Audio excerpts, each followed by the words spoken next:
Superheroes come in all shapes and sizes. They don't always meet in an underground fortress. Sometimes they meet in places that appear to be very ordinary to most people. But inside, there are heroes in training. Some are smart, strong, or brave. Maybe they can build cities, or heal people when they get hurt. But even superheroes need some help sometimes. With your support, we can change the world. Together, we are a force that can't be defeated. Support the club. Save the world.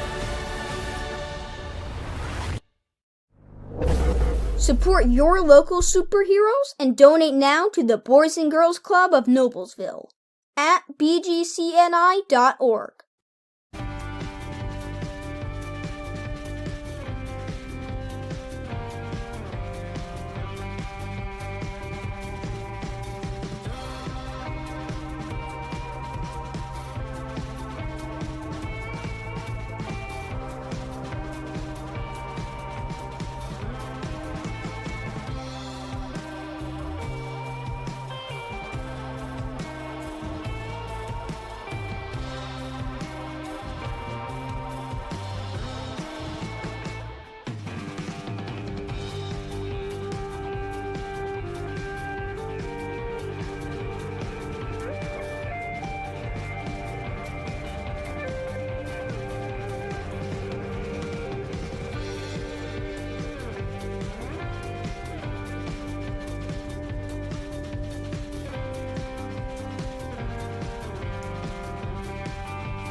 Can I help you? Yeah, I'd like to order a hamburger, fries, salt, maybe a large vanilla shake. Yeah. It's a trophy shop, can't you tell? You got a counter right here. Isn't this where you place the orders? We sell trophies, we sell plaques, we do embroidery. No food. You got carry-out? Unlike the internet, everything that you need we have here at the shop. Very unique. You order today, carry out tonight. That's our version of carry out. All right, I'll take one of everything. Well, that may take a little longer. We'll have it for you tomorrow night. You know, Jim, I'll be back tomorrow to pick it all up. We'll wait for you. Don't wait long.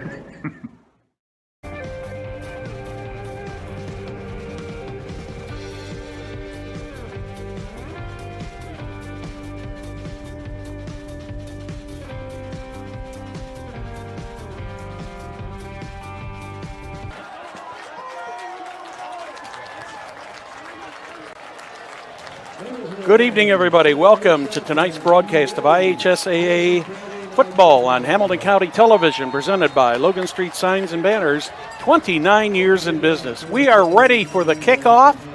The Terre Haute South Braves kicking off to the Millers. That one, I couldn't tell whether that went out of bounds. They are signaling it went into the end zone for a touchback, just out of the reach of Tanner Gibson. Millers will have the first possession. I'm Brad Silbert along with Perry Williams. Perry, were delayed about a little over half an hour tonight, but they had a couple unexpected showers come through the neighborhood. But turning out, looks like now we should hopefully be clear the rest of the evening. Let's hope so, Brad. I mean, there's a great crowd here. This Miller stands is full. It certainly helped that the Millers won last week 57-36 against Mount Vernon. Yes, definitely. What a difference a year makes. Yes, it is. Millers with the first possession of the game. Good fake there. Got about 8 or 9 yards on that, Perry. Absolutely. I think the front line of Terre Haute South was definitely looking for a sweep on that rather than right up the middle. Logan Snofter was on the carry, number 4 for the Millers. Millers once again staying on the ground. First down. Which is not a surprise at all.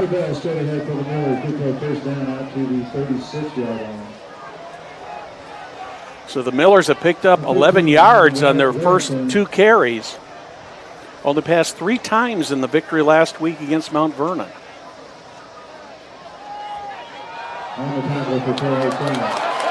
Got a wide open hole there. That's Rogers Walton, and he's finally run out of bounds inside the 20-yard line, Perry. What a run. Absolutely great run there by Rogers Walton. Here's a replay on it. Get some good blocks out there. Turns that corner and turns on the speed.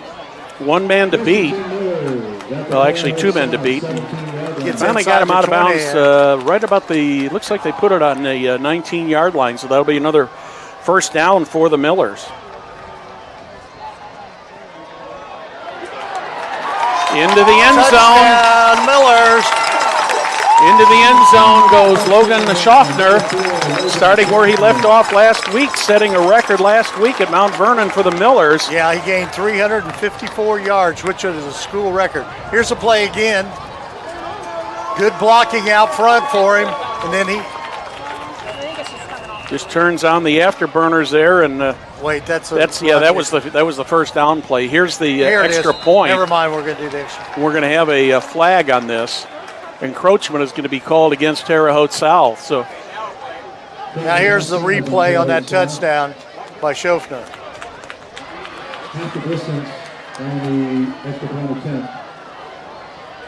That'll be a half the distance to the goal for the Millers, so the ball will be essentially at about the 1.5 yard line.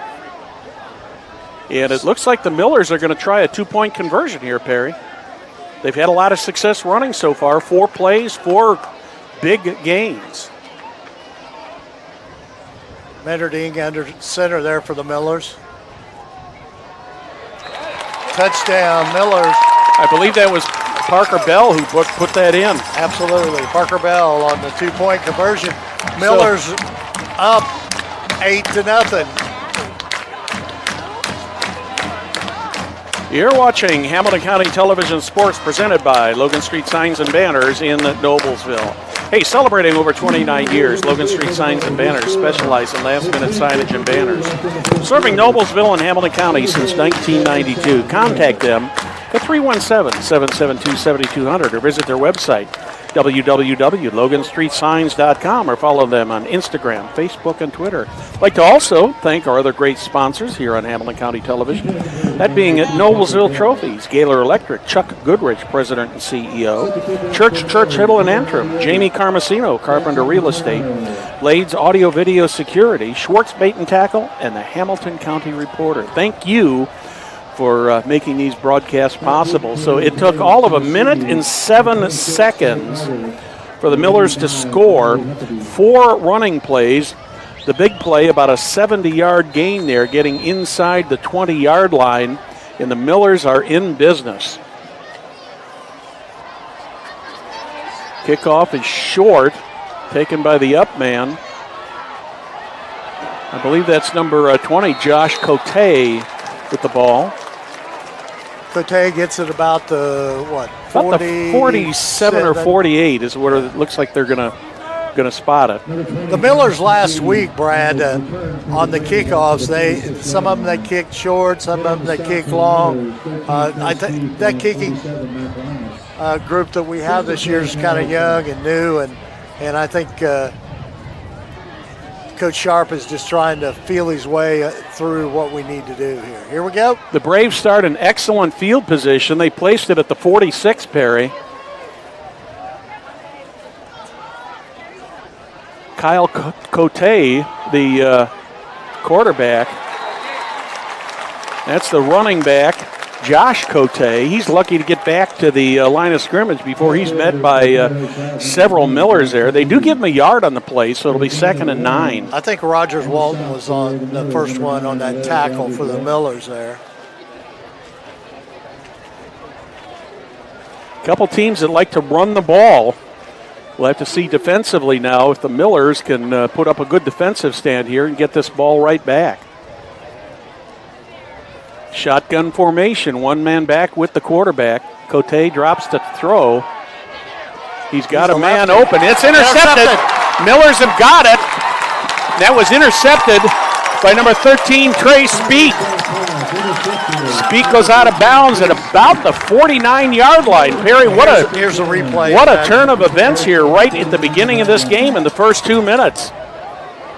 Speak just jumped up and grabbed that ball and ended up bringing it back and went out of bounds at about the 49-yard line. All right, so the Millers take over on that interception here, and let's see what they can do again. 49 yards to go before another touchdown for the Millers. Connor Meinerding brings him up. Handoff inside. No, that's a sweep. Meinerding on the quarterback option. He did a tremendous fake on that, Perry. I thought that was going right up the middle. Yep. That's what's great about this offense. You got an official's timeout on the field. Not sure, do we have an injury or do we have an equipment malfunction or something? One of the Noblesville coaches coming over toward the Terre Haute sideline. Looks like one of the Millers was injured over there. I can't quite see who that was, Perry. Oh, that is Meinerding.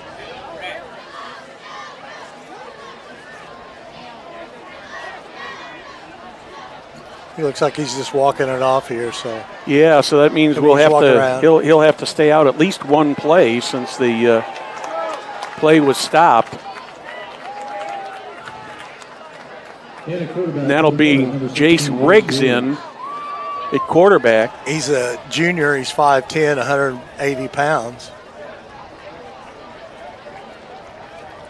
Meinerding walking, or rather trotting now, across the back of the end zone on the far side. He might just got his bell rung. Yeah. Nice. Another one right up the middle. There. I think that was Parker Bell who had the ball. Yeah, it was. He kind of slipped on the turf, I believe. That makes it 3rd and 9. No, third and about 2 or 3, it looks like. They're spotting the ball at the 41. He's got to get it just inside the 40 for the first down. And they're going to get the first down. Absolutely.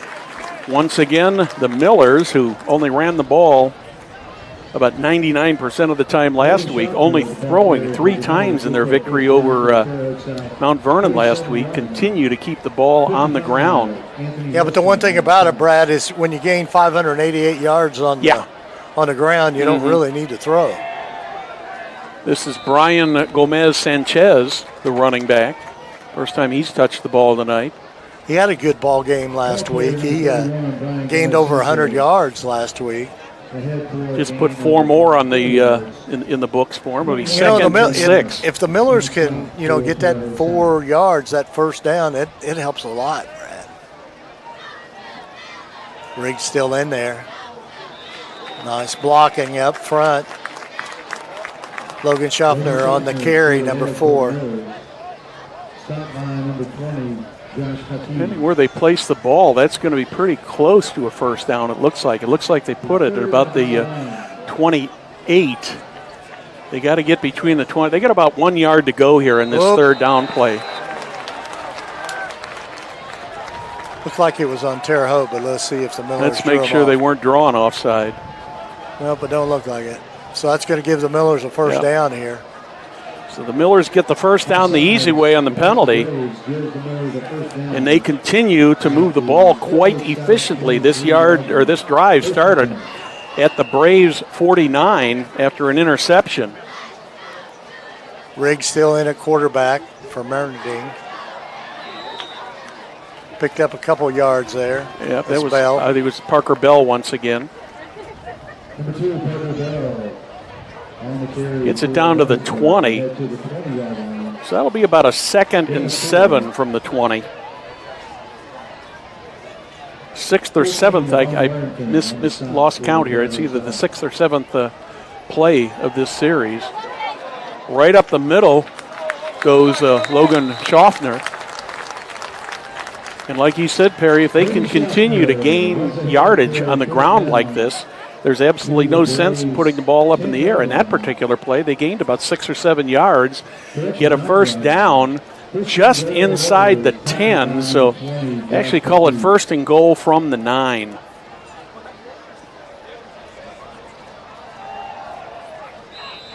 Once again, right up the middle. Schaffner on the carry. Schaffner carrying. On the carry for the Millers, tackled by number 83, Makai Moore. Got about 2 yards, so it'll be 2nd and goal from the 7. 7:10 remaining here in the first quarter. 8-0 in favor of the Millers over the Braves.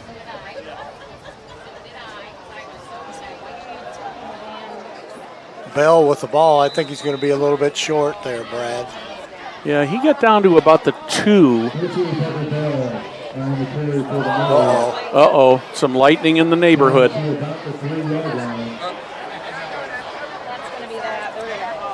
I don't think, well, I think the fans saw it. Yep, the officials take the officials' timeout.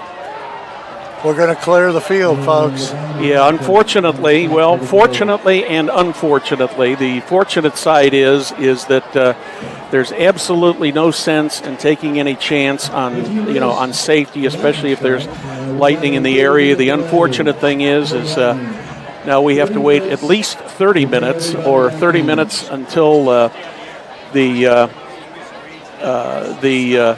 last lightning strike, and hopefully that will be the case. So, Perry, let's hear from one of our sponsors here. All right, how about Noblesville Trophies? It offers a large range of products, including sports trophies and corporate awards. Noblesville Trophies provides you with that same-day service for those last-minute decisions.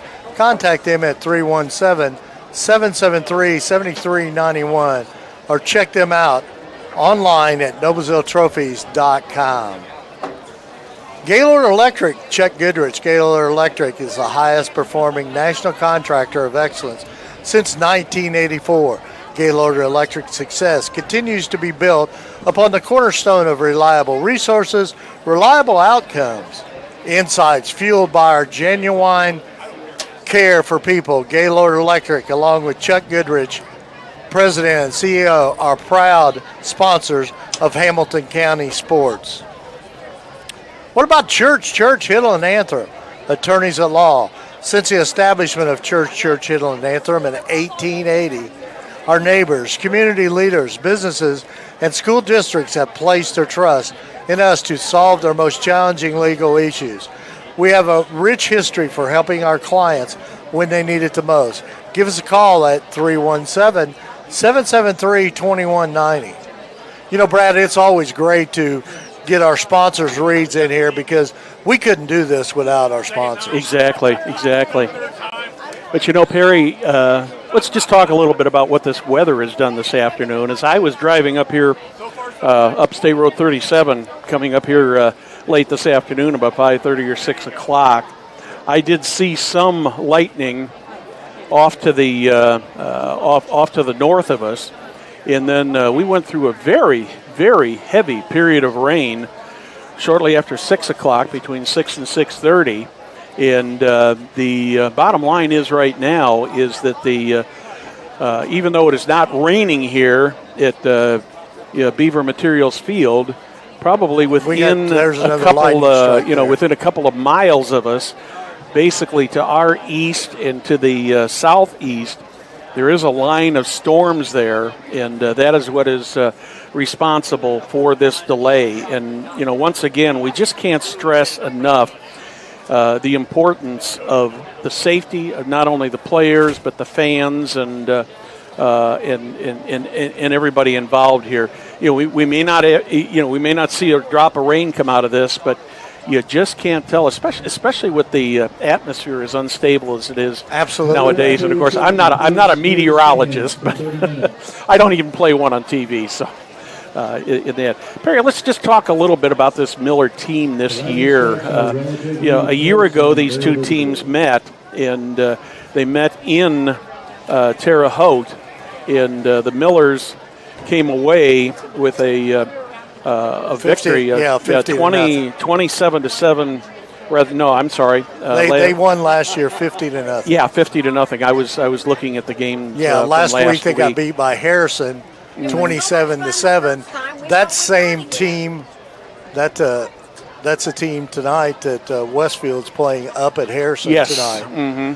So but the one thing about it I want to say, emphasize a little bit. I mean, the Millers struggled just like Terre Haute Southside did last year. The Millers only had 2 victories, but a couple things are important.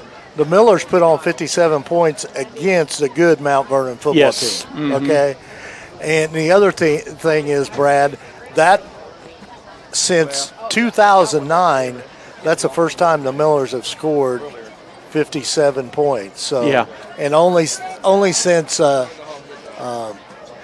2000 when they scored 58 points. Mm-hmm. So in the 2000s, they've only scored 50 points probably about 5 times in all those years. So it's a big shot for them. Yeah, the other thing about that, just a year ago, you and I sat here at Beaver Materials Field and watched Mount Vernon just absolutely wipe out the Millers. I mean, it was just, I'm trying to be nice about it, but absolutely, you're right. Mount Vernon could do nothing wrong, and the Millers just could not seem to do anything right a year ago. And what a difference that year makes. Yeah, and the show this week, Coach Sharp made the comment. He said that we couldn't have gotten any worse start in that game last week. Yeah, because we let them score on a quick slant pass right off the bat, maybe the second play of the game. They went for 2, and so that put them up 8-0. The next play, we had the ball, and they got an interception, and they scored. So we were down 15-0 really, really quick. The Millers came back and scored, and then Mount Vernon scored again. So that the first quarter of that game, the score was Mount Vernon 22, Noblesville 20. And I looked at my wife, Kathy, and we were sitting in the stands. And the one thing about it was, I said, man, this is going to be a game that whoever scores last is going to win this football game. Could be a 58-57 game. Yeah. And, the one thing about it is that Miller defense really bowed up. They're that defense, with Coach Adam Metzler has always been, they'll bend, but they won't break, okay? And so they bowed up, and they shut them out the second and third quarter, and the Millers scored 10 in the second, and then come out that third quarter and scored another 20 points. So, well, what was your feeling there right at the beginning of the game when the Millers I'll tell you, fell behind? The one thing about it, Coach Sharp said they were calm, okay, because they believe in what they're doing. Mm-hmm. That's a difference between this year's Millers and last year's Miller, because there was no panic to it. Kathy and I were sitting up there on the top row, and we could look right at the 50-yard line there. And Coach came over and talked to the offense, talked to the defense. There was no screaming, no yelling. The kids had their heads up, okay. They knew it was a long football game. And, in the first – you don't win a game in the first 5 minutes of the first quarter. Mm-hmm. So, with the poise, and they just kept battling back and hammering. And Schaffner had an outstanding night, setting a school record of 354 yards on 17 carries. And now check this out. His average per carry 20.8 yards per carry. Absolutely. His longest was 91 yards, and that's just amazing. And 4 touchdowns on top of that on 17 carries. But you got to remember too that, and we saw it here tonight already in the first touchdown and us marching down for possibly a second score. That front line's doing a heck of a job out there, you know. Well, that's we got the sophomore McDermott, 6'7", 240. Yeah. Left end out there. You got Ben Decker, a junior, 6'6", 285. You got Jacob Etchison, 6'3", 235 pounds. You got Gage Wren at center, a junior, 315. Jake Long, that other guard, at 5'10", 225. Aaron Williams, 6'3", 325. And big Andrew Page, the other tight end, 6'4", 315, and he scored a touchdown. Yeah. On a little jump pass. And then you got those guys that are coming off the bench like Blake Cole that can play either tackle or guard. Then you also got Nathaniel Ham that can play the guard positions, play the center and all over the place. And Jacob Hoffman, another senior. So, you have a lot of guys that, Coach said, he rotated 9 guys on that offensive line last week. Yeah, what amazed me was a year ago, Perry, the team, I felt like this team had some talent, but they just hadn't kind of, come together as a unit, shall we say. And, that teamsmanship in that,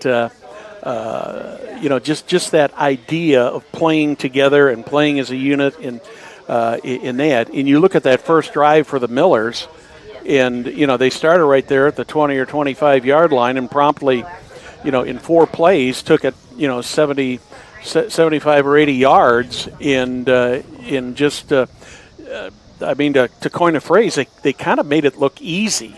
And a year ago, I think they had a lot of good talent, but they hadn't. It seems like Coach Sharp and his staff have done something this year with these kids to get them to play as a unit. I think if you remember right, towards the end of the season, about halfway through, Coach Sharp saw that some of those older upperclassmen were not buying into the system, and then he brought the sophomores along like Blake Cole, who was a sophomore, and Nathaniel Ham and Decker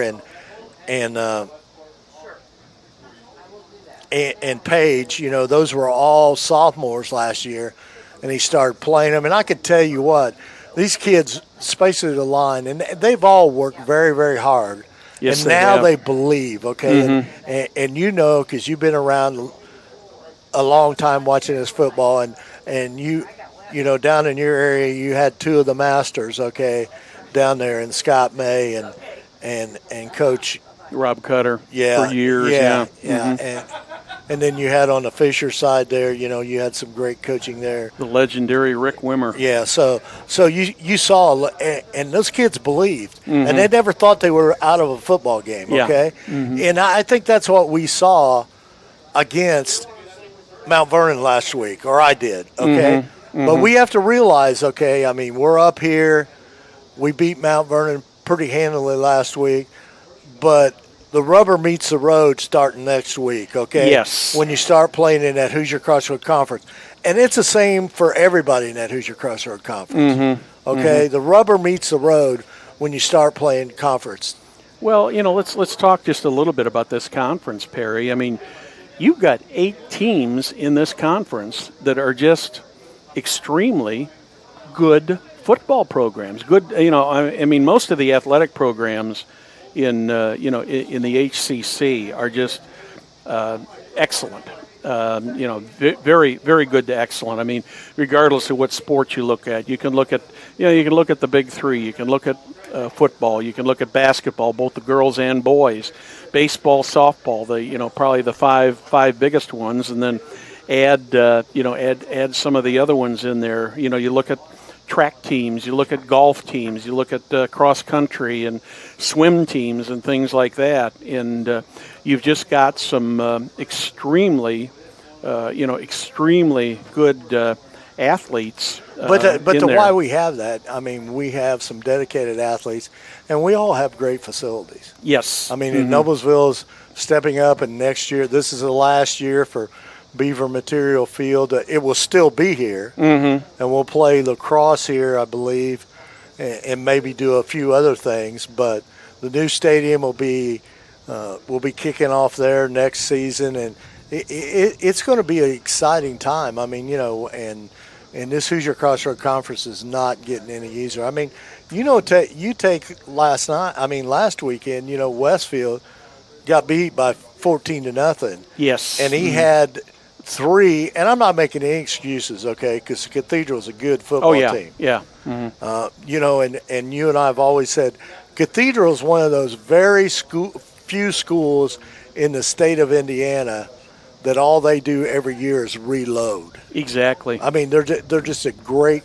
program. And about every second or third year, they'll bump up a they'll bump up a class. They'll bump up a class, and then maybe they won't have quite as much success. But boy, when they get back down there in 5A, they have just absolutely dominated 5A for many years. Absolutely. And Southeastern Fishers, we had a good week against the MIC last week. Okay? Yes, we did. The Hoosier Crossroad Conference Fishers and Southeastern both beat a MIC team. Okay. Well, and they're both playing MIC teams tonight. Yeah. Southeastern is playing over at North Central if they're playing. Yeah, that's true too. Fishers has got Pike, and Pike is kind of rebuilding this year, to say the least. But it is a great conference, and it's always enjoyable. And I've had people ask me, how come teams like Fishers and Southeastern never went to like the MIC? And my answer has always been, why go to the MIC? You've got. I'm not going to call them the cream of the crop, but you got great teams in this Hoosier Crossroad Conference, and of course Terre Haute South, who were playing they here were tonight. In the MIC for a long time. They were North in the MIC and for South. many years, and then they moved over to Conference Indiana, and the MIC kind of combined with teams a little bit closer to the neighborhood. I was all about money. Because travel gets expensive. Yes. We're talking about right now in lightning delay here, and we're probably going to start 8:45 or maybe later. Start back depends. Up here. Yeah, it just depends what they see. But the one thing about that is Terre Haute. Say we get done tonight, they still got a 2 hour and a half drive after the end of the game. Yep, they sure do. With loading up the buses, getting everybody on. Of course, they'll have to have a bite to eat, so that I'm sure they got food on, or someone's bringing them food there to load up on the bus. So, that all costs and everything. So, you got any? There's a big game going on in Carmel tonight, too. They're playing a Fort Wayne team. No, they're playing Michigan. I'm sorry, a Michigan team. Out of the Detroit area, I believe. I read in the paper today, there was a quote in there from Jim Inskeep. This is the first time that Carmel has played a Michigan team. And, of course, when we were doing Guerin games, we had a couple teams from up in the Detroit area come down and play Guerin. So we're not strangers to Michigan football. And of course, Michigan football, just like Indiana football or Ohio football, is just that's it on Friday night. And I believe that I also read that the Michigan team, that quarterback they have is like a top 5 in the nation at quarterback. Yeah. Well, I was looking earlier today at Sagarin ratings, and, this just goes right along with what we were talking about a few minutes ago. Hey, Brad, let's before we get on that, let's update some scores here. Okay. Brebeuf is leading New Pal 17-7. I thought that would be Jeffersonville 34, Seymour nothing. Oak Hill 7, Southwood 6. Trying to just breeze through some of these here. Westfield Shamrocks are up 19-3 over the Harrison Raiders. So Now that game is at Harrison, I believe, isn't it? is Yeah. at Harrison. Let me see if we got any other local games here. You know, the one thing comment about Jake's game last week, probably the more amazing thing for you and I both in that game was that they didn't score. Yeah.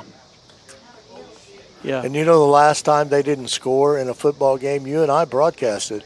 It was right here, Coach Roden's first year, and Westfield came over here, and Noblesville beat them 7-0 in the rain. Yep. Remember, it rained. Yes, sir. Cats and dogs, and the Millers scored early, and that was it. Yep. Nobody could get anything going on the football field. What a night. What a night. Absolutely. Okay, go ahead and talk about the. No, just to kind of reinforce what we were talking about, Sagarin rankings and things like this. Of course, in Class 6A, I believe there's 32 teams there in Class 6. Yeah, I think The so. lowest ranked Sagarin ranked team in that top 30 is Avon at 19th, and they're ranked 98th in the state. But in the top 10, you have 4 teams from the Hoosier Crossroad Conference that are ranked in the top 10 by Sagarin. And in that, it's going to be really interesting this year. And I don't understand the mechanics of what all goes into the Sagarin rankings, Perry, but Somebody smarter than you and I figured that out. Jeff Sagarin. And I don't know if it's a computer program or what, but what I find hard to understand is I'm looking right now at the Sectional 4 Sagarin rankings. Of course, the Noblesville Millers are ranked first in Sectional 4 Sagarin rankings. Fisher's Tigers, then the Hamilton Southeastern Royals, and ranked fourth in the Sagarin ratings is the Westfield Shamrocks. And that one does not make a whole lot of sense to me. I would have thought that Westfield would have been ranked a little bit higher. They have the number one schedule strength rating. They've got an overall rating of 67.51, which I don't know if there's some kind of a math error here or what, but it just did not make a great deal of sense to us. Why don't we take a break here, Perry, and get a couple more commercials in here. You're watching Hamilton County Television Sports presented by Logan Street Signs and Banners in Noblesville. Let's thank another one of our sponsors, Jamie Carmesino. You can reach her at 317-490-3735 or at her office, 317-770-1122. Jamie is a full-service hometown realtor who is committed to helping you to navigate this real estate market. Have any questions about buying or selling a home? Call Carmo today. Let's thank another one of our sponsors, and this is a new one, Brad. Blades Auto Video Security is an Indiana premier K-12 audio, video, and security provider. Blades AVS is a design-built firm which provides high-quality solutions that are designed, engineered, and installed and warranted by our team of experts. For 18 years, we've been helping schools and local business see and hear more clearly. We have been adding and securing your facilities to how we can serve you. So whether it's your sound systems, your displays, your network, your building security, ask for our experienced team and we can serve our business. How about Steve Swartz? Bait and Tackle sells live bait. Name brand tackle. We seek out almost everything fishing. We are progressively becoming the number one place for all of you in fishing needs. We also have informed fishermen that will help you with your needs and also help you catch some fish. Propane refills, U-Haul rentals and packing, and moving materials and motorhome rentals.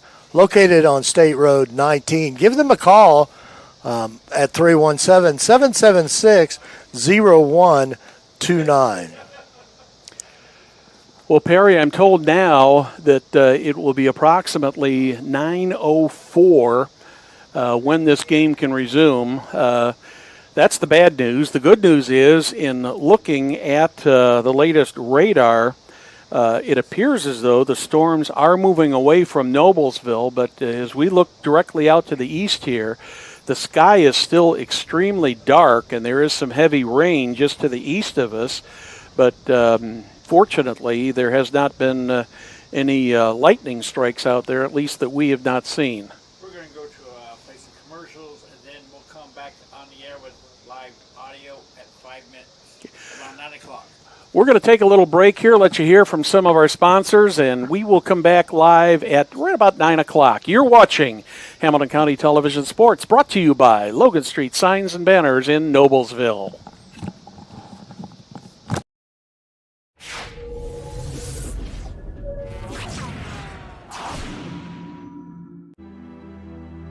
Superheroes come in all shapes and sizes. They don't always meet in an underground fortress. Sometimes they meet in places that appear to be very ordinary to most people. But inside, there are heroes in training. Some are smart, strong, or brave. Maybe they can build cities or heal people when they get hurt.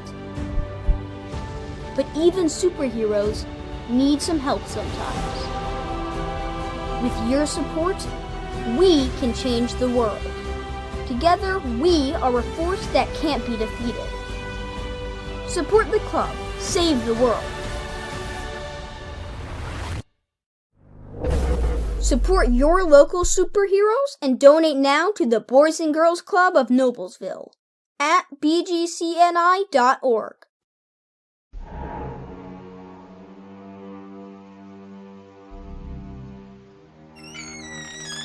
Can I help you? Yeah, I'm looking for Logan Street Signs and Banners. You found us. But this ain't Logan Street. This is South 10th. We moved 22 years ago. Well, how come you didn't change the name?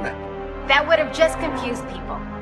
Well, actually, South 10th is Allisonville, if you're from Fishers. Well, before that it was 37A, and before that it was State Road 37. So you're telling me that Logan Street Signs and Banners isn't on Logan Street anymore. It's actually on South 10th. That's Allisonville and Fishers.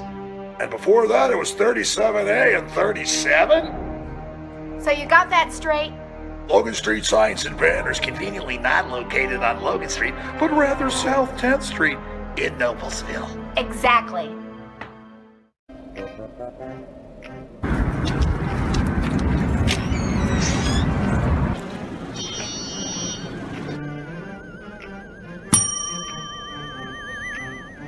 Can I help you?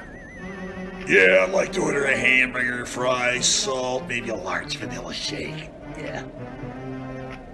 This is a trophy shop, can't you tell? You got a counter right here. Isn't this where you place the orders? We sell trophies, we sell plaques, we do embroidery. No food. You got carry out? Unlike the internet, everything that you need we have here at the shop. Very unique. You order today, carry out tonight. That's our version of carry out. All right, I'll take one of everything. Well, that may take a little longer. We'll have it for you tomorrow night. You know, Jim, I'll be back tomorrow to pick it all up. We'll wait for you. Don't wait long. I don't think of this as a high school weight room. It's more like a high school classroom. I'm learning how to manage my time here. I'm learning that it's important to have goals and that it takes persistence and commitment to reach them. And I'm learning that the best way to lead is by example. Indiana High School Sports. They're more than just a game. Come and see me play. When medical care is needed, where will you turn? With Community's Connect to Care program, one call or click finds you the closest open appointment. Request a time yourself, or let us do it. From a primary care doctor or virtual visit, to a med check or community clinic at Walgreens. Just call or click. You can go right to our website or to me. Connect to Care from Community.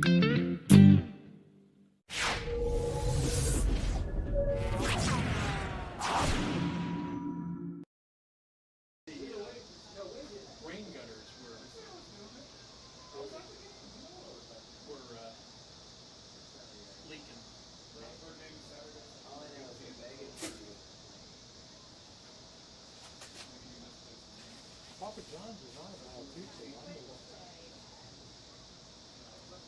My son swears by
Welcome back to tonight's broadcast of IHSAA football on Hamilton County Television, presented by Logan Street Signs and Banners, celebrating 29 years in business. We'd also like to thank our other great sponsors, Noblesville Trophies, Gaylor Electric, Chuck Goodrich, President and CEO, Church, Hiddle and Antrim, Jamie Carmesino from Carpenter Real Estate, Blades, Audio, Video, and Security, Schwartz Bait and Tackle, and the Hamilton County Reporter.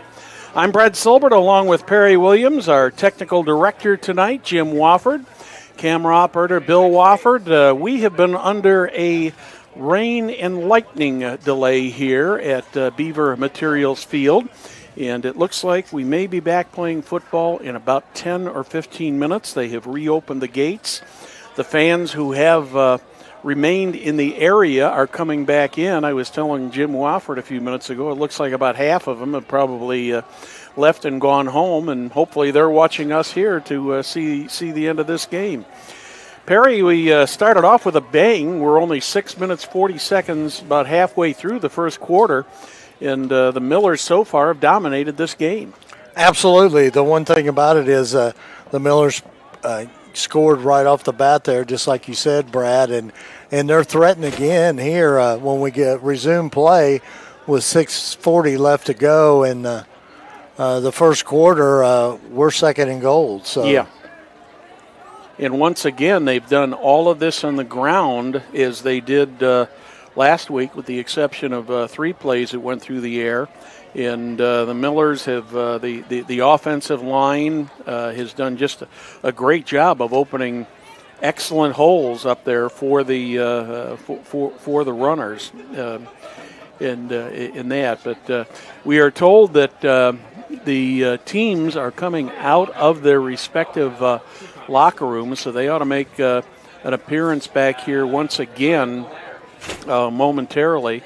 And Perry, I know you're trying to see if you can find some other scores of games that are underway here. We've been in this rain delay here for well over an hour, and but it's just kind of the way I guess you might call it the luck of the draw or the luck of the location tonight that we had some rather heavy rain here earlier. We've had lightning in the area, but fortunately we haven't had any right here in the stadium, or threats within the stadium. But it looks like maybe I would say no more than a third of the people that were here originally are filing back in. I think a lot of people just said, number one, it's getting late. Number two, looks like it might rain again. Number three, it's a hot night. Number four, let's just go home and watch it on Hamilton County Television. That sounds like a great idea, right? Yeah, the visitor crowd. But I imagine they're still around here. I can't imagine them not hanging in here. But we'll see. I mean, score here at Tipton 35, Elwood nothing. Trying to catch some of these scores here. It's kind of difficult. Well, you just never can tell now, if teams have been delayed or or anything like that. I mean, Brebeuf 24, New Pal 7, and they're in the fourth quarter according to this. So I think Westfield was way out ahead of Harrison. Westfield was ahead 26-11 over Harrison. Well, let's talk about what the Millers have got coming up here, Perry. They have a home game next week on September 3rd, Friday, September 3rd, and that will be against Fishers. And the Tigers seem to be a much improved team this year compared to what they were a season ago in that. And then so that'll be a good challenge for this young Miller team. Their first conference game of the season. Of course, the HCC members, traditionally, the first 2 games of the season have been non-conference games, and then the last 7 have been the conference games. And then Millers will take to the road, heading over to Westfield on the 10th to play the Shamrocks at Riverview Stadium, and then they come back home on the 17th and play Zionsville. And once again, Perry, in looking at this schedule, they've got some good teams that they're going to be playing. So they're going to be very well challenged. Absolutely, but you always are in the Hoosier Crossroad Conference. A couple more scores here, Brad. Mount Vernon 27. They're bouncing back. They're playing Franklin Central. They're leading 29-6. Center Grove just keeps rolling along. They're in the fourth quarter, 56-7 against Decatur Central. Guerin Catholic 14. Lafayette Central Catholic 0. That was always a battle that several years ago we did several of those games when Kevin O'Shea was up there at West Lafayette, Lafayette Central Catholic, and that was always a good battle. Well, we're going to take a break here, and we'll be right back, and hopefully the teams will be on the field. 4 minutes. All right.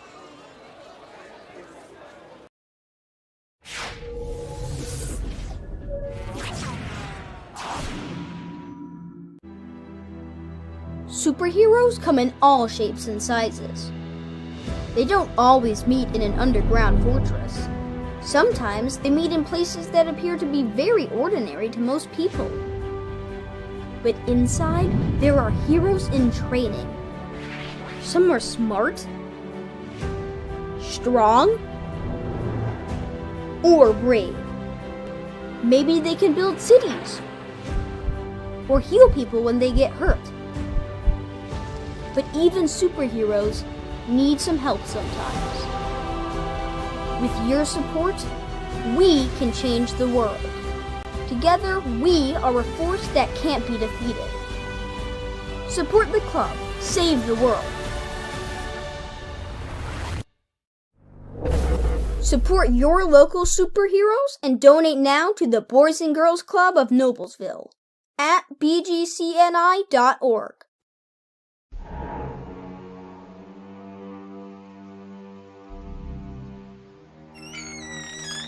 Can I help you? Yeah, I'm looking for Logan Street signs and banners. You found us. But this ain't Logan Street. This is South 10th. We moved 22 years ago. Well, how come you didn't change the name? That would have just confused people. Well, actually, South 10th is Allisonville. If you're from Fishers. Well, before that it was 37A, and before that it was State Road 37. So you're telling me that Logan Street signs and banners isn't on Logan Street anymore. It's actually on South 10th. That's Allisonville and Fishers. And before that, it was 37A and 37? So you got that straight? Logan Street signs and banners conveniently not located on Logan Street, but rather South 10th Street in Noblesville. Exactly.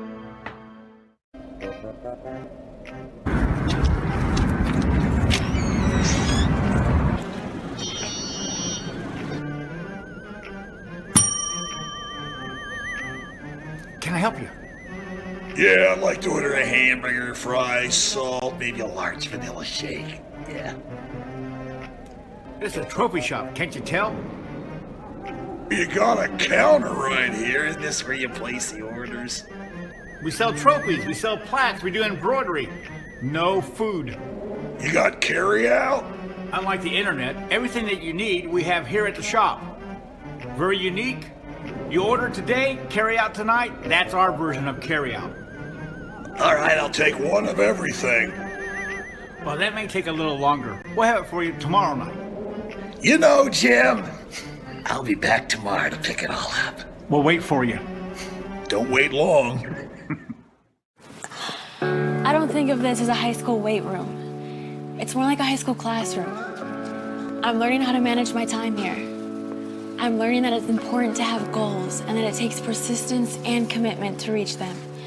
And I'm learning that the best way to lead is by example.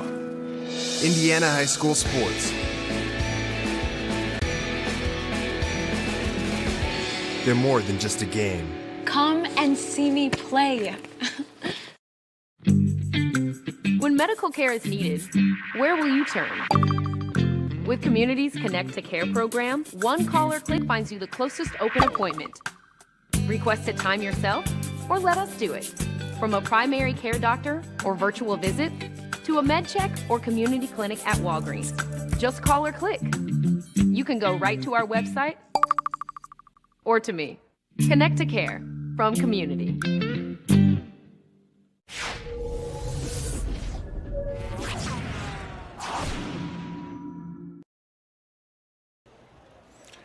Welcome back to Beaver Materials Field at Noblesville. We unfortunately have got another delay. The fans who were coming back in to the arena have been asked to leave once again, and still another lightning delay. So we will be back in approximately 9:45 is when this game looks like it will continue.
Superheroes come in all shapes and sizes. They don't always meet in an underground fortress. Sometimes they meet in places that appear to be very ordinary to most people. But inside, there are heroes in training. Some are smart, strong, or brave. Maybe they can build cities or heal people when they get hurt. But even superheroes need some help sometimes. With your support, we can change the world. Together, we are a force that can't be defeated. Support the club. Save the world. Support your local superheroes and donate now to the Boys and Girls Club of Noblesville at bgcni.org.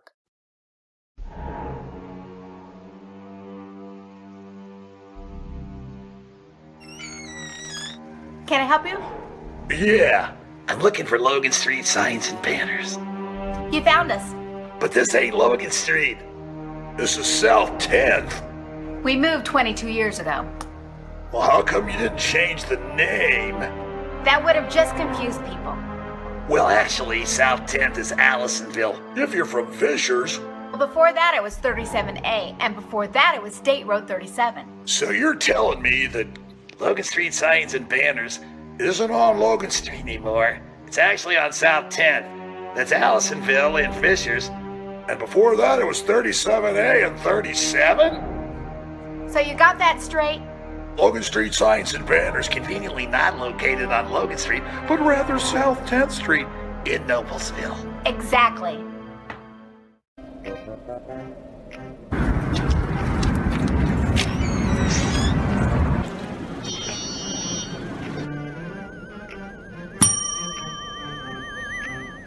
Can I help you? Yeah, I'd like to order a hamburger, fries, salt, maybe a large vanilla shake. Yeah. It's a trophy shop, can't you tell? You got a counter right here. Isn't this where you place the orders? We sell trophies, we sell plaques, we do embroidery. No food. You got carry out? Unlike the internet, everything that you need we have here at the shop. Very unique. You order today, carry out tonight. That's our version of carry out. All right, I'll take one of everything. Well, that may take a little longer. We'll have it for you tomorrow night. You know, Jim, I'll be back tomorrow to pick it all up. We'll wait for you. Don't wait long. I don't think of this as a high school weight room. Well, we're back here at Beaver Material Field, and we're going to play some football right now. Brad, thank our sponsors real quick here. Yeah, we'd like to welcome you to tonight's broadcast once again of IHSAA football and Hamilton County Television, presented by Logan Street Signs and Banners, celebrating 29 years in business. We'd also like to thank our other great sponsors: Noblesville Trophies, Gaylor Electric, Chuck Goodrich, President CEO, Church Hiddle and Antrim, Jamie Carmesino, Carpenter Real Estate, Blades Audio Video Security, Schwartz Bait and Tackle, and the Hamilton County Reporter. We pick up action in the first quarter. Millers with a 3rd and goal from the 2, Perry, and it seems like it's taken a long time to get this 3rd down play run. Absolutely, it sure has. I'll tell you what, though, Brad, we're standing out here on the balcony waiting for the teams to come out, and I'll tell you what, both teams come out pretty enthusiastic, yes, and so were the Miller fans. And we are ready to go here. Handoff, play. A sweep, did not make it in. Good job there. Good job by Terre Haute South. I think that was Brian Gomez Sanchez on the carry. So that'll make it 4th and 3 as the Millers lose a yard. 4th and 4, 4th and goal.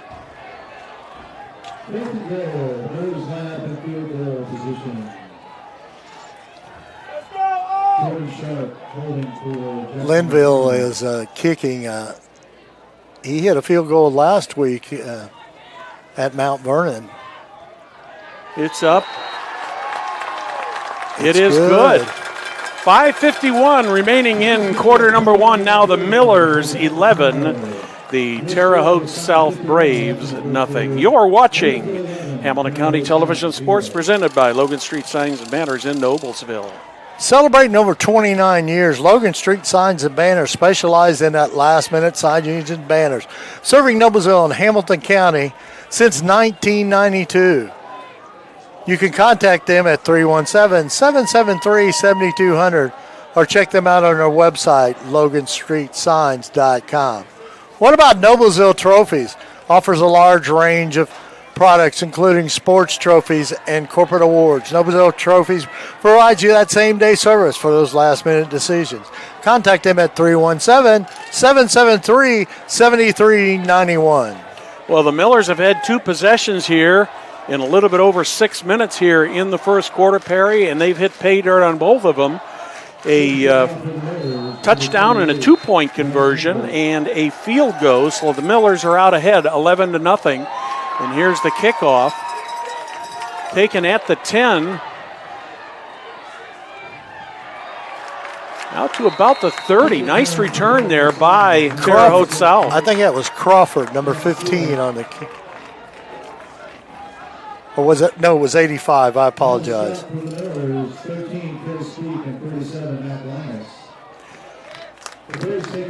So the Terre Haute South Braves will take over their second possession. Had one play and then had a pass intercepted by the Millers. So the Braves want to get something going here offensively. Handoff and a sweep over to the left side. A lot of running room there. Yeah, absolutely there. Nice run.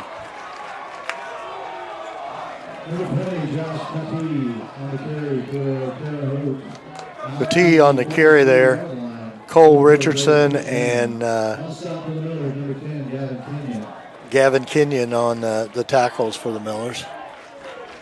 Nice gain there. Yeah, first down. Yeah, very nice gain there. That was a nice sweep over to the right or to the left. Here we go. That one's going nowhere. That was Josh Cote with the handoff. Did the ball come loose? I think it was dead. Just a little bit of rough stuff there. One of the Millers linemen lost their helmet. Hoffman, number 40, and number 45, Austin Hastings on the tackle on that.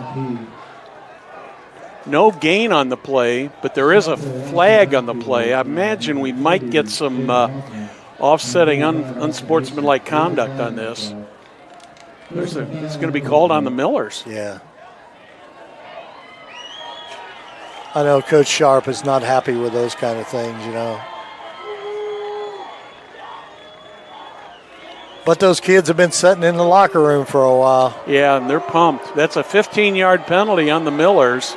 And now they've crossed the 50-yard line, Brad. Yes, they're into Miller territory for the first time. I did not see what the signal was, if it was unsportsmanlike conduct or unnecessary roughness. Is that what it was? Yeah. Brad, if Terre Haute can put points on the board here, this is going to tighten this game up a little bit. Yes, it is. Millers need to dial up the defense here just a little. Once again, a handoff inside. That time it's lost, and the Millers have got it. The Millers have got it. That was recovered by number 13, Trey Speak. So he's now got an interception and now a fumble recovery. Wow, another big turnover for the Millers, another big takeaway, and that ball was just, I don't know if he just lost it or it looks like he just lost it. There may be a little strip there, but he wasn't protecting the football very well. No, he was not.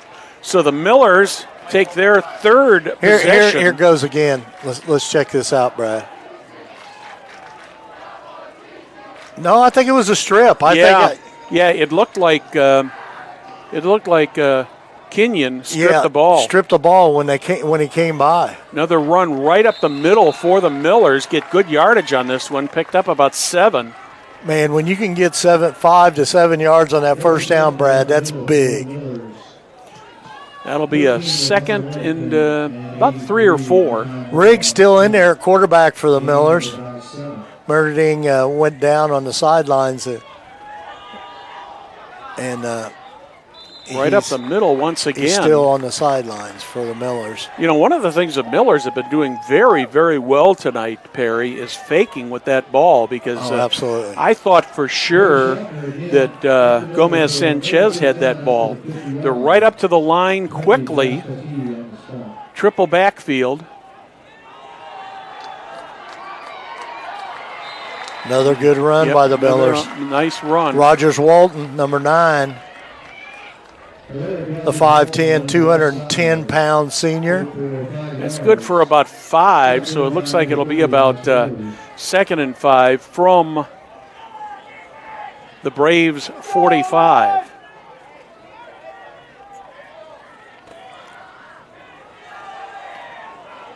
Once again, right inside, and that time Gomez Sanchez is met in the backfield. I don't think he even got back to the line of scrimmage. No. He's going to lose a yard on that, so that'll make it 3rd and about between 6 and 7. Terre Haute South did a good job defensively there, closing that gap up really quick. And Jace Riggs calling the signal still. He's taking another look over there. Connor Meinerding walked off the field under his own power early in the quarter. Another one right up the middle, bounces off one, gets room there on the side. That's Gomez Sanchez again. Got a little rough stuff going on here.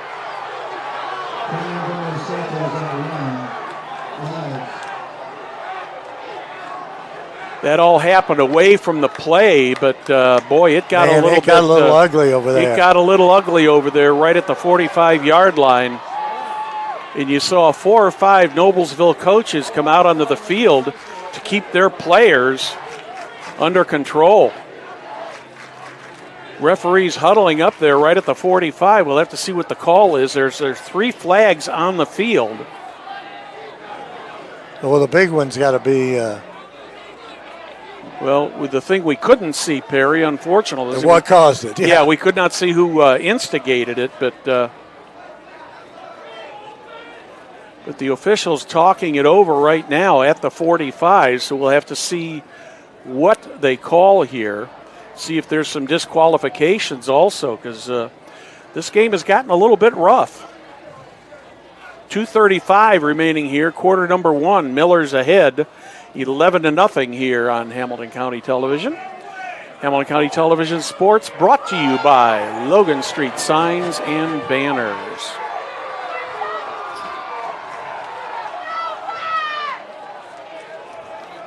Notice they have a monitor down there, Perry? Yes. Officials still huddling, both teams off on the side now. I think one of the Miller football players was disqualified. It looked like from the reaction of the crowd, I would agree with that. Let's see what the referee is calling here. That's an unsportsmanlike conduct on Noblesville, unsportsmanlike conduct on the Braves. So that'll be offsetting penalties. So the result of the play. Where are they going to place the ball now, Perry? Nathan Ham came in the ball game now for the Millers, number 57. And he can play that guard or tackle, either one. So the result, Miller first down. Yeah, the result of the play is a first down at the I never actually saw where the line of scrimmage was after the play. So well, we were all watching. Yeah, all of a sudden we had the brawl going on. Right up the middle. There he goes. Once again, Logan Schaffner with the touchdown. What a play. Wow. 40 yards.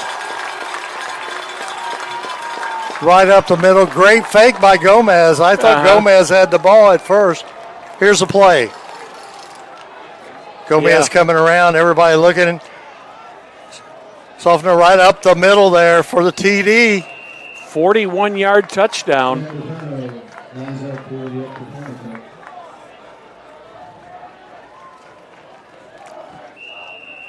Fumbled the kick a little bit there. But the And kick was is good. good. So at 2:22 remaining here in the first quarter, Millers 18, Terre Haute South nothing. You're watching Hamilton County Television Sports, brought to you by Logan Street Signs and Banners in Noblesville. Gaylord Electric is the highest performing national contractor of excellence. Since 1984, Gaylord Electric's success continues to be built upon the cornerstone of reliable resources, reliable outcomes. Insights fueled by our genuine care for people. Gaylord Electric, along with Chuck Goodrich, President and CEO, are proud sponsors of Hamilton County sports. Well, Perry, so far it's been all Millers, 18-0 here in the first quarter. Millers have, to say the least, had a couple gifts, an interception and a fumble. Both by Trey Speak. Yep, and they are starting to put some points on the board here. I will have to say, Terre Haute South, when they came back out, had that ball there, they looked much, much better offensively. So let's see what happens here. Mertens puts the kick up. It's picked up at the 10. I believe that was Riley Huckabee, the ball carrier, number 85.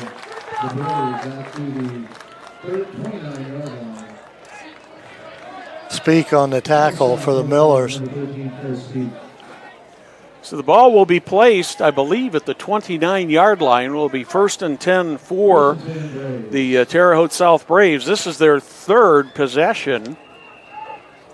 But like you said, Brad, they've had two big turnovers. An interception and a fumble.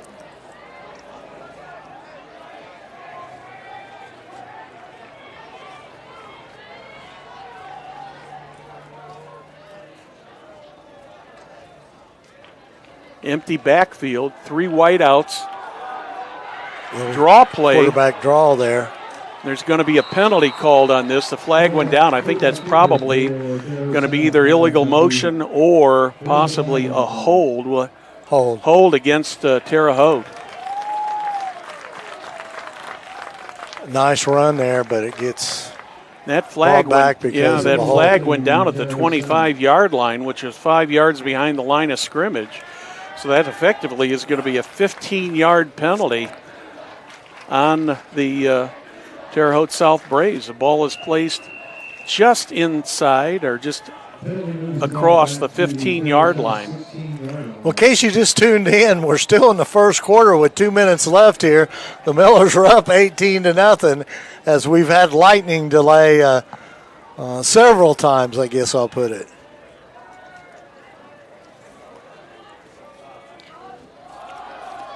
Handoff right up the middle.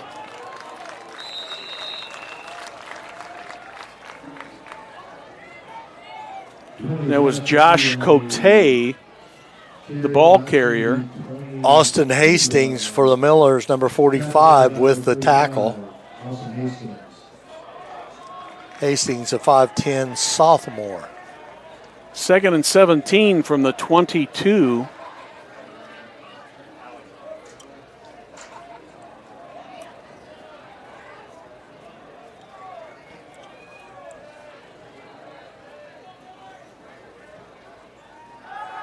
Another pass play coming. That one is... Oh, what a sack wow, there. Chased down very nicely by Seth Stone. And the Braves lose another 5 yards, so that's going to make it about 3rd and 22 from the 17-yard line as we're in the final minute of the first quarter. A long first quarter, wouldn't you say, Perry? Yes, it is a very long first quarter.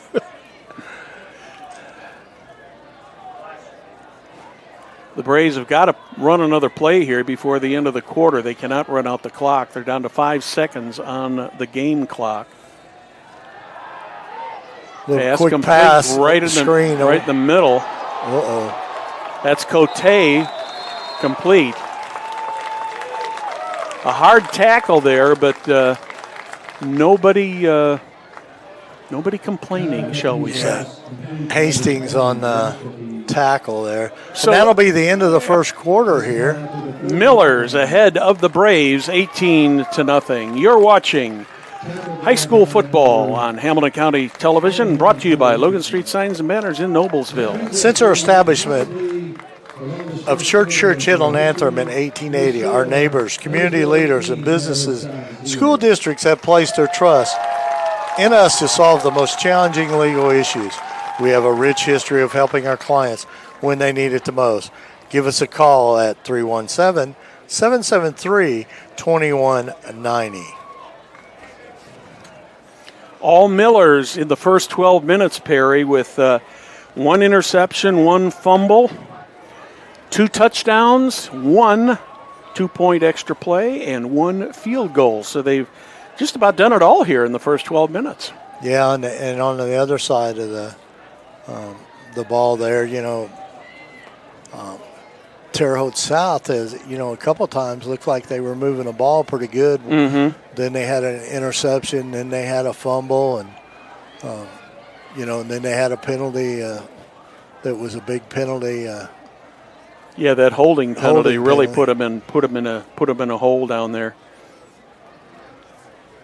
But probably the biggest concern is whether one player from each side was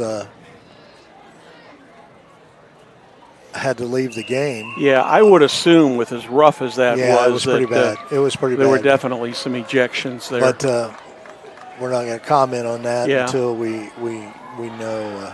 4th and 9 from the 30. Braves will punt.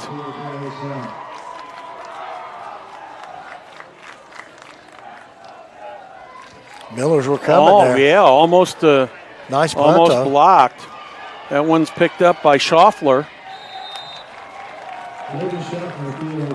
Schaffner can do it all, I tell you. Yeah, he was so close to the side of the field there, Perry. That Yeah, it was good. It was a good punt. yes, I mean, seriously. a very good, effective punt because it was high enough that it gave the Terre Haute defense time to get down the field and be able to get Schaffler run out of bounds. And it was also close enough to the out of bounds line that unless he could have moved to his left quite quickly, he was not going to get much in the way of room there. Miller's back on the offense. Riggs still in the game for quarterback. Oh, my. Nice tackle by Terre. Schaffner, he gets brought down in the backfield. Lost about 5 there, Number Perry. 14, Warrington on the tackle for Terre Haute South. 5'10", 185, a senior. Plays both ways. He's also a running back. Miller's with that triple backfield. Schaffner through the middle. Right up the He's middle. gone. He's gone. He's all the way. That will be a 71-yard touchdown for Logan Schaffner. Logan Schaffner with another touchdown. Millers. Here's the replay. Schaffner. 40, 30, 20, nobody even close. 10, touchdown, Noblesville Millers. You know what is so confusing for the defenses on this thing, Perry, with those 3 backs in that backfield? Oh, yeah. You know they're going to run, but you just don't know who it's going to and where they're going. That's right. The extra point is up. It is good. So with 11:08 remaining here in the second quarter, it's the Noblesville Millers 25, the Terre Haute South Braves nothing. You're watching Hamilton County Television Sports presented by Logan Street Signs and Banners in Noblesville. Carpenter Realty, Jamie Carmasinio, broker associate. Jamie is a full-service hometown realtor who is committed to helping you navigate this real estate market. If you have any questions about buying or selling your home, call Carmo for some help today at 317-490-3735. Well, the Millers are now up 25-0 here as they've scored quickly in the second period on a Logan Schaffner Would you say 71 yards? 71 yards from the 29-yard line. Miller's kicking off once again. This one's taken at the 5, right up the middle. Miller's converge and make the stop. You know, Brad, early on we were talking about the short kick. Well, that time that was the long kick there. So they're kind of mixing it up and,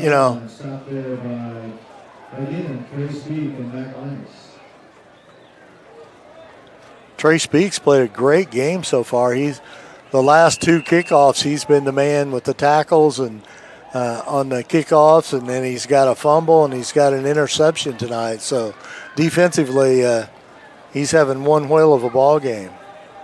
Miller's scoring often and quickly so far in this game. Empty backfield for the Braves. 3 wideouts to the left, 1 in motion. Fake and a pitch. No, it was a fake all the way. That was Kyle Cote on the quarterback option. He got 8 yards on that one, Perry. I thought he had pitched that out to his left, but he did not. He kept it. Austin Hastings on the tackle for the Millers.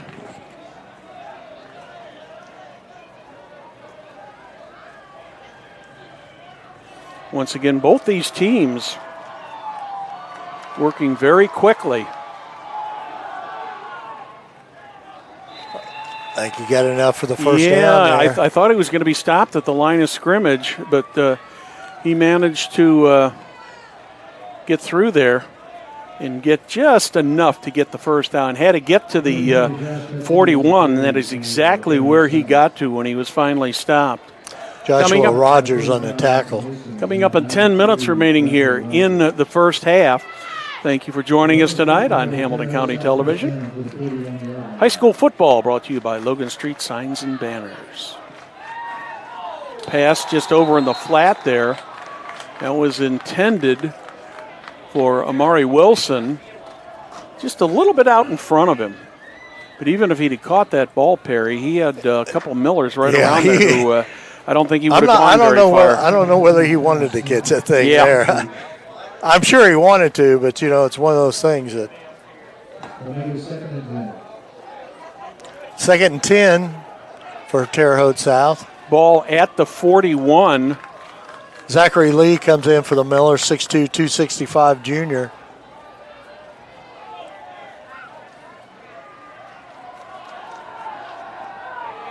Cote looking for help. Close. He's brought down in the backfield. He slipped, and he slipped right into the hands, I believe Parker Bell was the one who finally got him.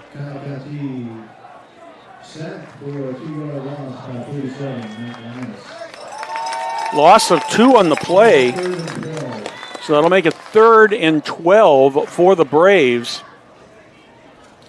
Braves have had a couple nice plays, Perry, but they just have not been able to put them together, string them together. I believe they've only had 1 first down so far in the half.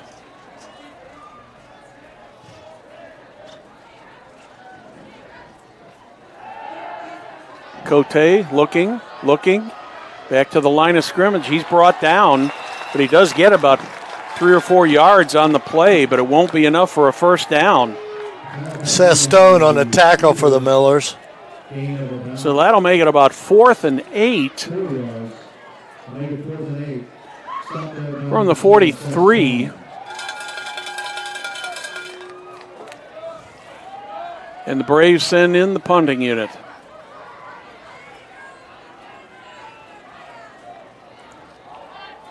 Let's see what the Millers do here. They brought the house the last time. But yeah, they came close. Excellent punt.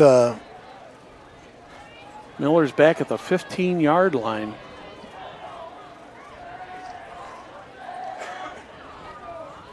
Good snap.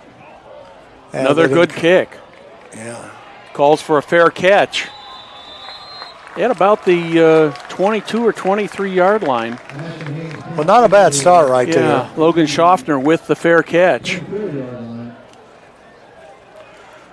So they'll start 1st and 10 from the 24.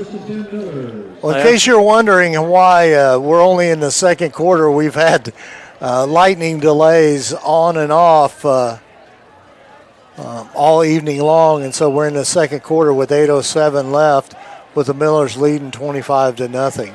Fortunately, it looks like the radar is clear now, so it ought to be clear sailing the rest of the evening. Miller's up to the line, the triple defense or triple offense. Schaffner again. And this time he gets about, about 8 maybe? 8, yeah. Ooh, pretty close to 9 there where they place it. Miller's hurrying up to the line of scrimmage here. Yeah, he's got 1 yard to go to get the first down. Full house backfield as they've been running all night long. Schaffner, he's got enough. Keeps those legs driving, Brad. Now, Melguy Moore had his arms around him, Perry, and he still picked up another 3 or 4 yards after Moore had his arms totally around him and just could not get him down. Right. Miller's once again in the hurry-up. Riggs looks over to the sidelines, calls out another play here.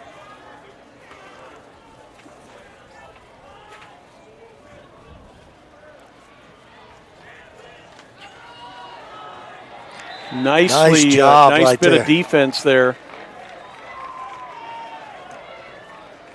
by the Braves. Number 14, yeah, that's I think it was Warrington. Warrington. You know, that's twice he's done that. I'm sure the Millers offensive coaches are going to be talking about that at halftime. Somebody's not blocking him.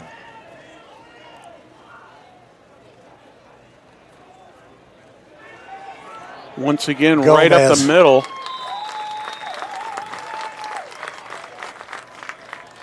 Gomez with a nice pickup here. Gomez Sanchez picks up. He actually picked up about 7 yards. So the Millers will have a 3rd and 4 from the 45. Once again, quickly up to the line.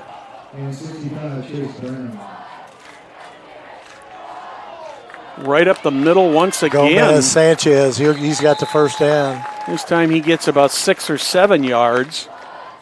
And they'll move the sticks once again.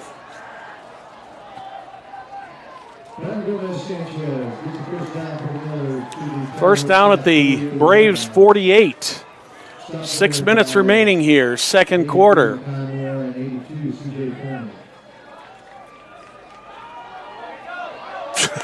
Schaffner, it's a foot race. And this time he does not win, unfortunately for the Millers. Wow. But you can see the speed there on the part Watch of his play. He breaks through. And if it hadn't been for C.J. Forney for the Braves, Schaffner would have had his 3rd touchdown of the night. Millers with a 1st and 10 from the 12-yard line.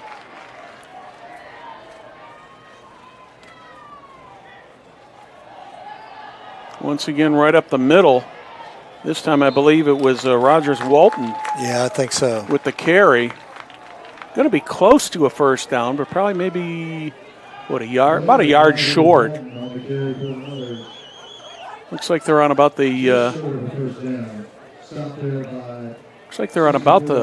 3 or 4 yard line. Riggs. This one. Touchdown. To Rogers Walton. He gets the touchdown.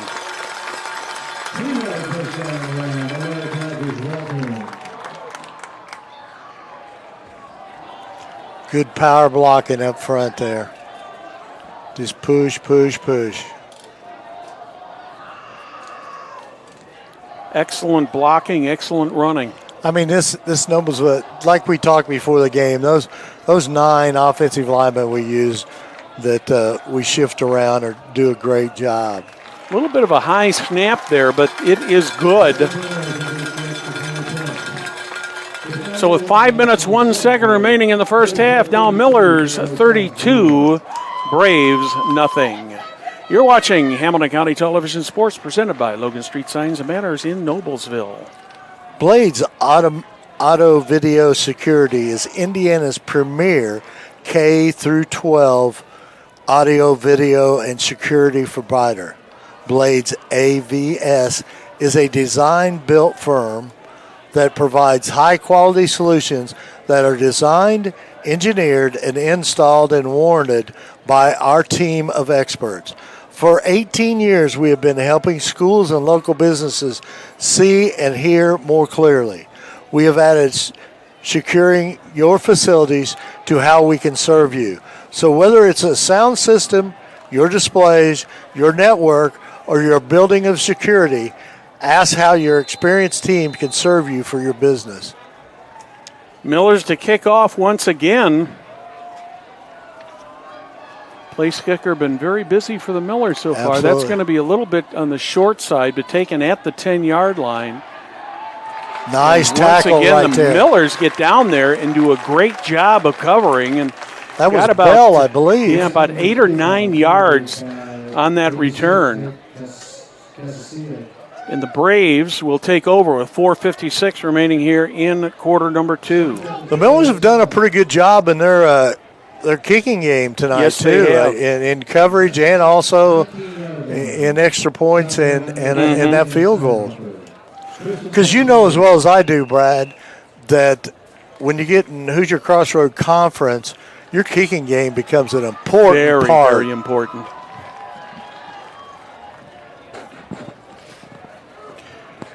Braves back on the offense.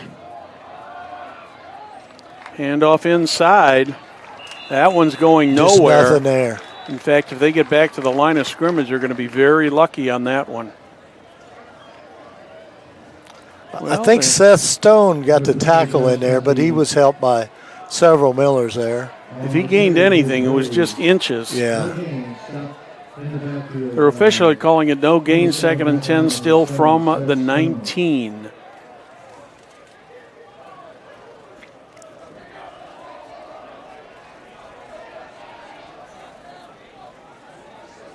Kyle Cote calling the signals. Cote drops back to pass. He's going to keep it. Run out of bounds by the Millers. Good job of pursuit there by Austin Hastings, Perry. Yeah, Hastings is doing a nice job there on that end. Limited him to about 3 or 4 yards. I'm going to call it, let's see, let's call it 3 yards. Call it 3rd and 7 from the 22. He's got to get to the 29 for a first down. Good thing about Hastings, he's a young sophomore in there. Mm-hmm. 5'10", 210 pounds inside linebacker. He was quick, though.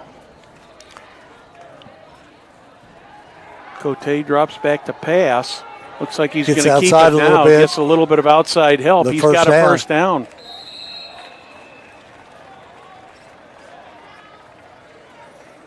In doing some research on these teams, talking some articles that we'd come across, it looked like one of the things that the Terre Haute South staff was high on was Kyle Cote, and it's not only his passing ability but his running ability, and he's done a pretty good job of it. He's done tonight. a good job there at quarterback because, a lot of times he's been running for his life here. Yes, he has. In that case, he was running for his life because I think he really wanted to pass, but he did end up getting enough yardage to get a first down. Empty backfield. Cote. Once again, he's got to run the football. He's not going to get much there, though. Yeah, he's got Max Linus right on him, and Max had his arms around him, and I think... and then a host of Millers came and helped. So. Yeah, I think he dragged him across the field for about 10 or 15 yards there before he got a little help to make the stop. 2nd and 7 from the 35.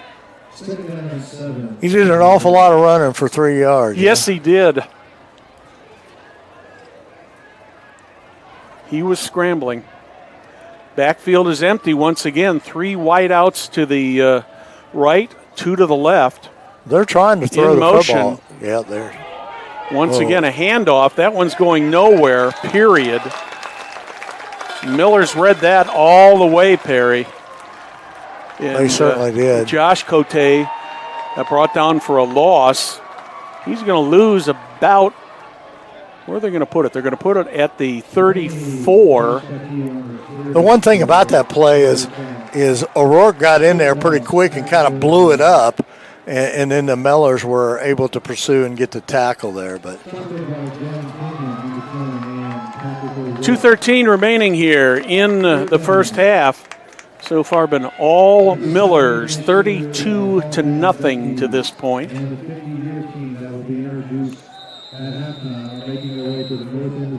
2 minutes left here. And timeout. The Braves call a timeout. With that, we'll remind you that you're watching Hamilton County Television Sports presented by Logan Street Signs and Banners in Noblesville. Well, we want to thank one of our sponsors, Jamie Carmesino with Carpenter Realtor.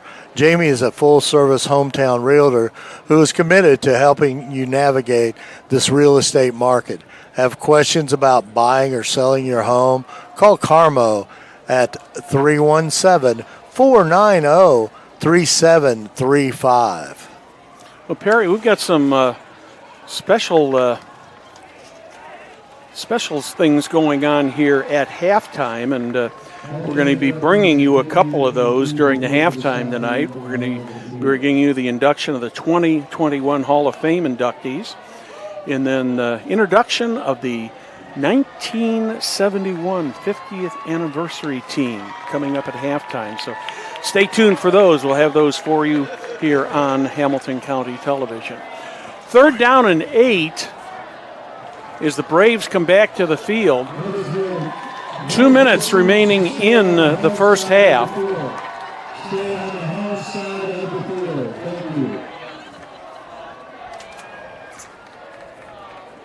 Cote drops the pass. Little screen up the Completes middle. it up the middle. Nice blocking there by Josh Cote with the reception.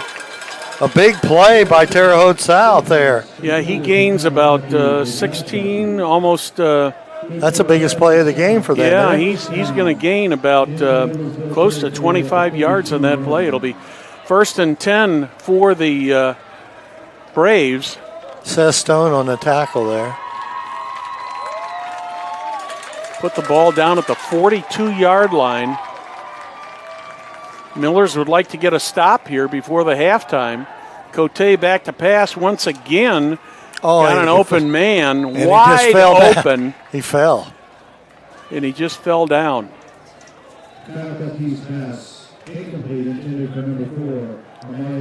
Marie Wilson was the intended receiver on that. I think he just might have slipped on a little bit of wet turf, Perry. 2nd and 10, 1:30 on the clock.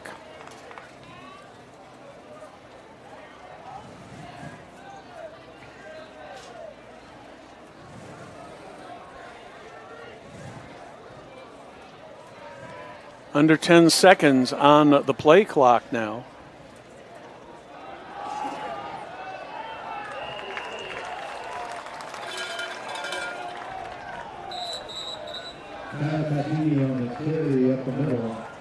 Kyle Cote, nice fake on that, but he did not get any yardage.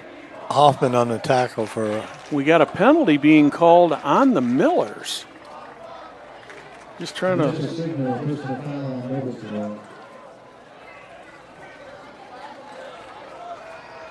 That's going to be a big one. Personal foul on the Millers. I did not see what happened there, Perry. That'll be a 15-yard penalty. And that puts the ball at about the 27 or 28-yard line.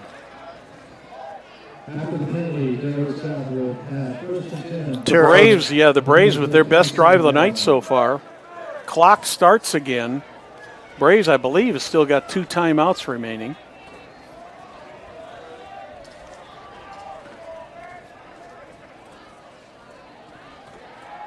Cote back to throw. Starts up the middle. Millers get him. Drop him for a loss. I believe that was Jacob Hoffman. Yeah, nice tackle by Hoffman there. Yep. 2 or 3 yard loss on that one. So that'll make a second and about 13 from the 30, down to about 40 seconds remaining in the half. Braves don't seem to be in any hurry are here. they? No, not at all.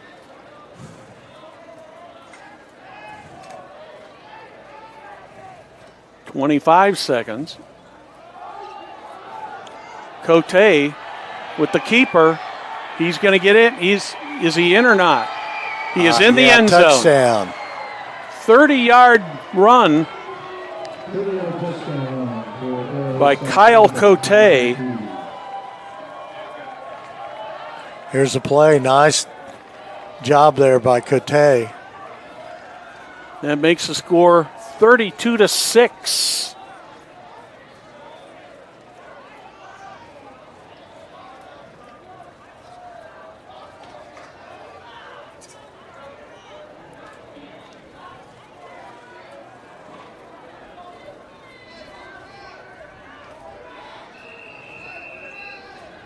I believe that is Alex Rose in to attempt the extra point, number 30. Kick is up. It's blocked. So with 16.5 seconds remaining here in the first half, it's now the Noblesville Millers 32, the Terre Haute South Braves 6. You're watching Hamilton County Television Sports, presented by Logan Street Signs and Banners in Noblesville. Schwartz Bait and Tackle sells live bait, name brand tackle. We seek out almost everything fishing. We are progressively becoming a #1 place for all your fishing needs. We have informed fishermen that will give you all you need to catch a fish. We also have propane refills, U-Haul rentals, and packing and moving materials and motorhome rentals. Contact them at 317-776-0129 or check them out on 118 Cicero Road, which is State Road 19, right across the Logan Street Bridge on your right. So the Braves get on the board, Perry.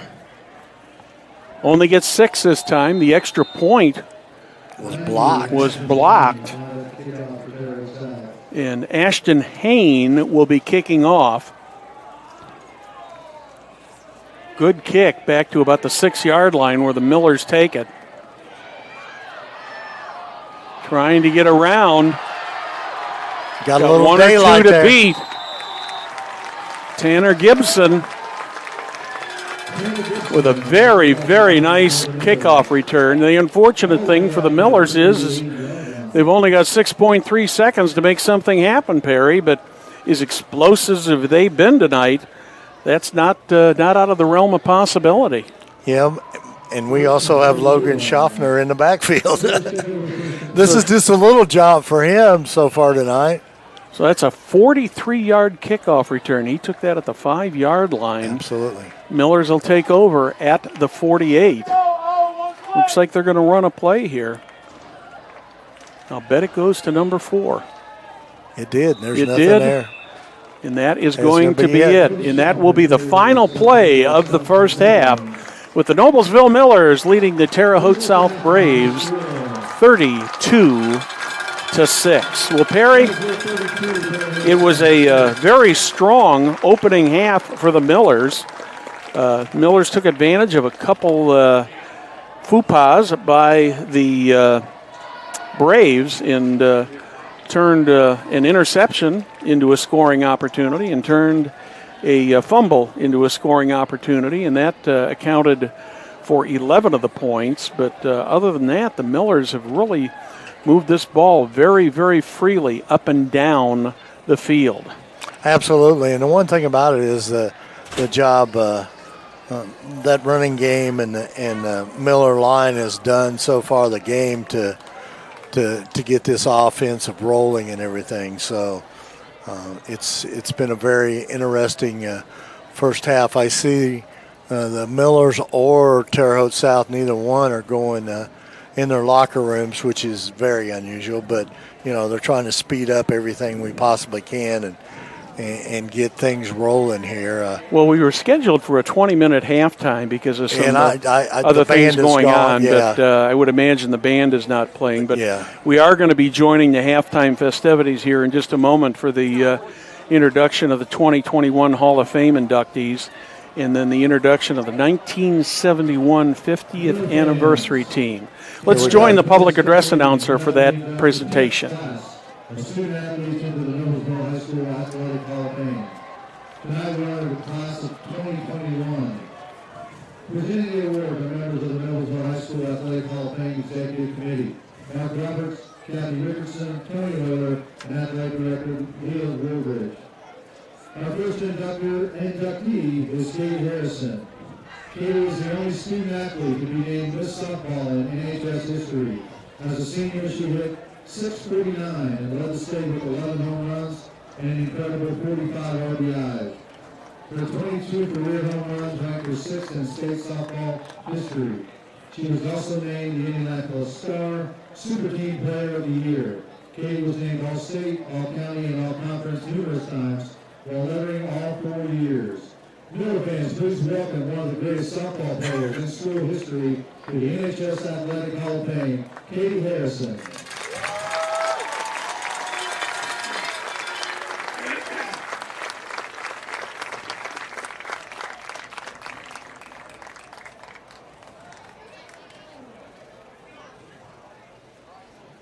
Our next honoree is Paul Hyatt.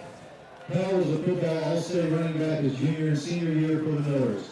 He's a career leading rusher at Noblesville High School with 2,901 yards. Paul is Hamilton County's 5th leading all-time rusher. On September 3rd, 1982, Paul set the NHS record for the longest run from scrimmage with a 99-yard touchdown run against Brevard. He also had a 70-yard touchdown run in the same game. Paul was a 4-sport letter winner at NHS, lettering in baseball, football, track, and basketball. Miller fans, please welcome one of the greatest running backs in school history to the NHS Athletic Hall of Fame, Paul Hyatt.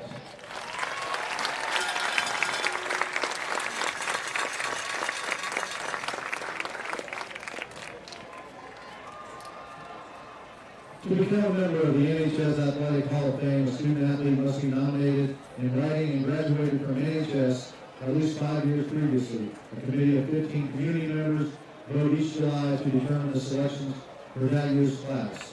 Nomination forms are available on the Noblesville High School Athletic website. Congratulations to our 2021 Noblesville High School Athletic Hall of Fame inductees.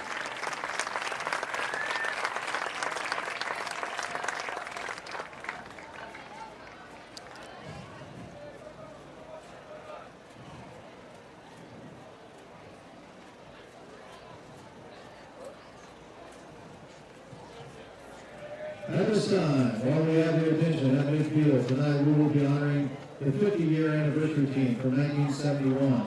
We celebrated their 50th anniversary last year, but due to COVID, we were unable to honor them. Miller fans, please help me welcome the 1971 Noblesville Millers. This was Jim Bolden's 4th team at Noblesville. The Millers finished the season with 7 wins and 3 losses. The season was highlighted by wins over Crawfordsville, Brownsburg, Lebanon, and Sheridan. But the biggest highlight of the year was when Butch Reel threw a field goal with a minute 40 left to give the Millers a 19-18 win over Carmel to clinch a share of the Sagamore Conference crown. Senior team members that would have been with us if we weren't delayed. Manager John Land. Gary Knack, Tom Knox, Joe Bay, Bob Finley, and Rick Robinson. We send our condolences to the families of the below deceased senior players, Greg Gossard, Gary Hayworth, Forrest Reel, Scott Jeanette, Frederick Howard, and Kirk Dunn. Miller fans, a warm welcome for the 1971 Noblesville Miller football team.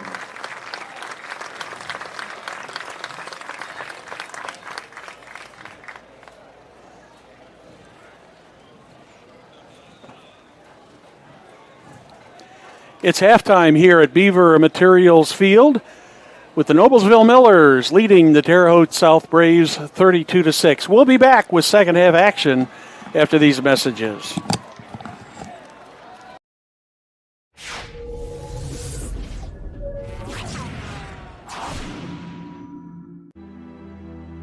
Superheroes come in all shapes and sizes.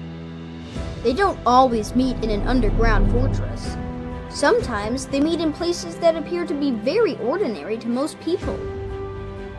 But inside, there are heroes in training. Some are smart, strong, or brave. Maybe they can build cities, or heal people when they get hurt. But even superheroes need some help sometimes. With your support, we can change the world. Together, we are a force that can't be defeated. Support the club. Save the world. Support your local superheroes and donate now to the Boys and Girls Club of Noblesville at bgcni.org.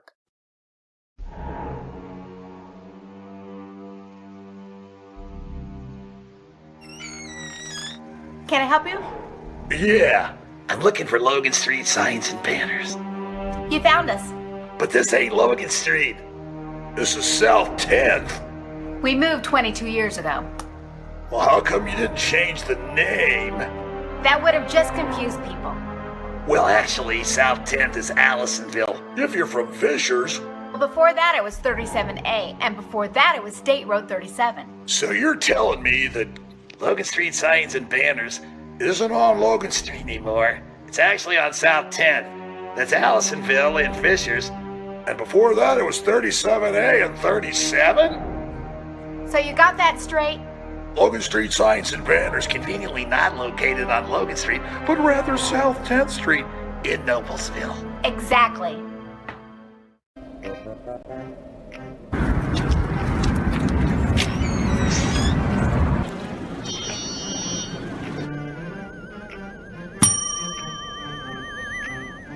Can I help you? Yeah, I'd like to order a hamburger, fries, salt, maybe a large vanilla shake. Yeah. This is a trophy shop, can't you tell? You got a counter right here. Isn't this where you place the orders? We sell trophies, we sell plaques, we do embroidery. No food. You got carry out? Unlike the internet, everything that you need we have here at the shop. Very unique. You order today, carry out tonight. That's our version of carry out. All right, I'll take one of everything. Well, that may take a little longer. We'll have it for you tomorrow night. You know, Jim, I'll be back tomorrow to pick it all up. We'll wait for you. Don't wait long. I don't think of this as a high school weight room. It's more like a high school classroom. I'm learning how to manage my time here. I'm learning that it's important to have goals and that it takes persistence and commitment to reach them. And I'm learning that the best way to lead is by example. Indiana high school sports. They're more than just a game. Come and see me play. When medical care is needed, where will you turn? With Community's Connect to Care program, one call or click finds you the closest open appointment. Request a time yourself, or let us do it. From a primary care doctor or virtual visit, to a med check or community clinic at Walgreens. Just call or click. You can go right to our website or to me. Connect to Care from Community.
Welcome back to tonight's broadcast of IHSAA High School Football on Hamilton County Television, presented by Logan Street Signs and Banners, celebrating over 29 years in business.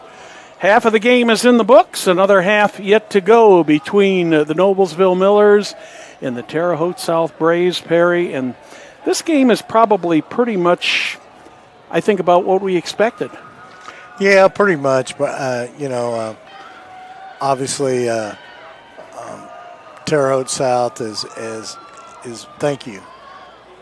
My good friend here, Andrew Trissler, went and got me a bottle of water, which I appreciate greatly. But getting off a little subject here, though. But, yeah, it's pretty much Noblesville, showed a lot of poise last week and beating Mount Vernon. And, of course, Mount Vernon tonight, last time we saw the score was they were up pretty big over Franklin Central, which is a Hoosier Crossroad Conference foe. So, Mount Vernon's still going to be a good football team. Of course, Mount Vernon's got a new coach. They got Vince Leidy down there. Yeah. And that's the Leidy family. They've got football in their blood for many, many years. Vince's father was the head coach down at Castle when he was in high school. And quite a football history. Of course, they had Mike Kirchner over there, who has now moved over to Warren Central in the typical coaching shuffle at the end of the year. Yeah, and I believe, Leidy's coached with Scott May, right, at Southeastern? Yes, he did. And then the defensive coordinator for Mount Vernon's also a Southeastern coach for Scott May. So they kept their staff pretty well intact, but they did lose Mike Kirchner. But, the one thing about it is Kirchner don't play the game. So this is true. But they got, that area over there is growing big time. So yeah, that's that's one of those areas, kind of like the way Westfield is growing now. That Mount Vernon area over there by Fortville and McCordsville. It is really grown. I've seen that area just expand exponentially since I've lived here in Indianapolis in the last 35 years. You know what? And the one thing about it, we went over there for the away game last week, and I'll tell you what, Mount Vernon's got a nice sportsplex over there. Yeah, that's a very nice facility over there. Well, it looks like we're getting ready to kick off here for the Millers. About 1 minute away from the kickoff here. The Braves will have the ball first, so it'll be interesting to see in this second half, Perry, just how these teams come out, because the Millers came out like a house on fire in the first half, immediately scoring on their first possession. Then they had a couple takeaways from the Braves and started like they were going to run away with the game. And then right there toward the end of the first half, the Braves put a touchdown on the board. So it's a 26-point lead right now. Line drive kick, which should be returnable. Yeah. And the Braves have got it. Yep, that was a nice return there by Josh Cote. And he gets it out to about the 31 or 32. Well, where are they going to put it down here? We'll have to see.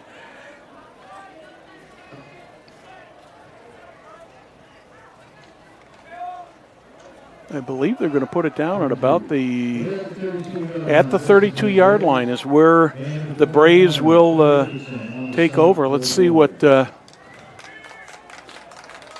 Braves have in store for us here in this half. Engelert on the kickoff for the Millers there. Two running backs. That one is fumbled. There is a scramble for it. Millers think they've got it, and they do. So, Perry, the Terre Haute South Braves are starting out the second half just like they started out the first half, giving the ball back to the Millers.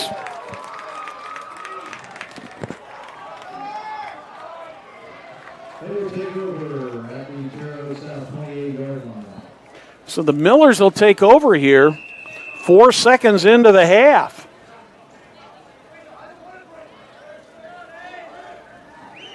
And they take over at the 28-yard line Riggs still in at quarterback for the Millers. Gomez Sanchez. He's got just one power to beat. right up the middle. Wow, what strength. That was big power game right there. He dragged Melchi Moore a good 10 yards down the field there, Perry. What a run.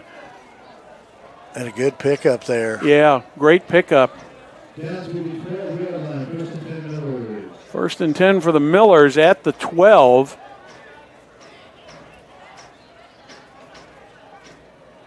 Right up the middle. Logan Sofner. Guess who? 2 plays and a touchdown.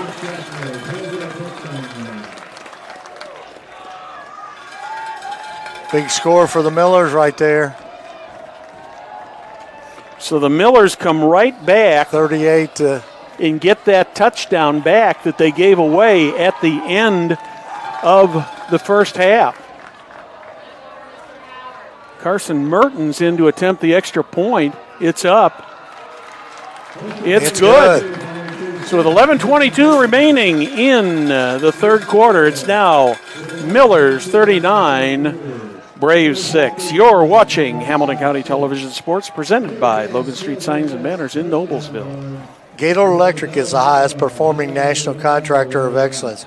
Since 1984, Gaylord Electric's success continues to be built upon the cornerstone of reliable resources, reliable outcomes, insights fueled by the genuine care of people. Gaylord Electric, along with Chuck Goodrich, President and CEO, are proud sponsors of Hamilton County sports. Brad, that extra point was kicked by Mertson. He's only a freshman, and he's actually also a soccer player. So. Yeah, 5'10 and 145. You could tell he's not really built to be a football player, but boy, he sure got the shoe into it. Yeah, he did. Yeah, he did. He's a freshman, too.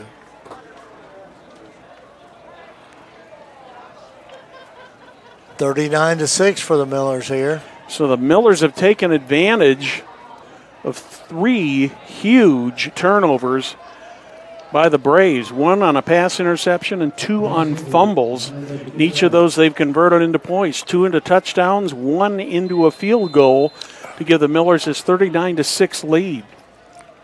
Bryce Engelert is the kicker. Much better, higher kick there. A little bobble. I'm surprised they didn't call him down because his knee was down. Yeah. I thought they were going to call him down back there at about the 3-yard line, Perry. He must not have had control of the ball. Huckabee with the kickoff return. He gets it out to about the 24. Braves will have a 1st and 10. Braves got to do something quickly here. They're in danger of 2 things, of letting this game really get out of hand, Perry, and also the running clock. The running clock, which would take effect if the Millers score 2 more points with the 35-point lead here in the second half. Kyle Cote. Oh, no. Over his head. That one's going to go all the way to the 1-yard line. Wow. Correction, that was not Kyle Cote. That was Brady Wilson. Man. Bad snap went right over his head. Bad luck is still. Wow.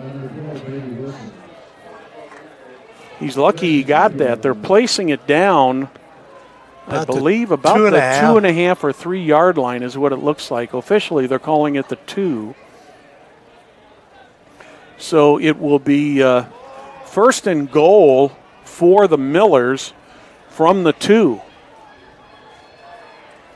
And I wonder who this is going to... No, I'm sorry. First or second and... I'm all mixed up here. I should have said it's 2nd and 32 from the 2 for the Braves. The Millers did not get the ball back. My mistake. Ooh, that was close there. I guess the forward progress. Yeah, I thought they might have got a safety on that one. Yeah, me too. Braves backed up to about the 1-yard line now. So it's 3rd and 32. That's what they're calling it. 3rd and a long ways, right? Yep. third and a lot of real estate to go. Brady Wilson at Timeout. quarterback. Timeout called by And the Braves call a timeout, probably a well-timed timeout, Perry, because they just can't afford to give up this ball here. They need to get a little bit of yardage in case they do have to punt to give them room. You're watching Hamilton County Television Sports presented by Logan Street Signs and Banners in Noblesville. Since the establishment of Church Hiddle and Antrim in 1880, our neighbors, community leaders, businesses, and school districts have placed their trust in us to solve their most challenging legal issues. We have a rich history in helping our clients when they need it the most. Give us a call at 317-773-2190. Carpenter Realtor Jamie Carmesino, broker associate. Jamie is a full-service hometown realtor who has been committed to helping you navigate this real estate market. Having questions about buying or selling your home? Call Carmo today at 317-490-3735. Big play coming up here for the Braves, Perry. They've got a 3rd and 32 inside their own 2. Brady Wilson lining up in the end zone. Got running backs to his left and right.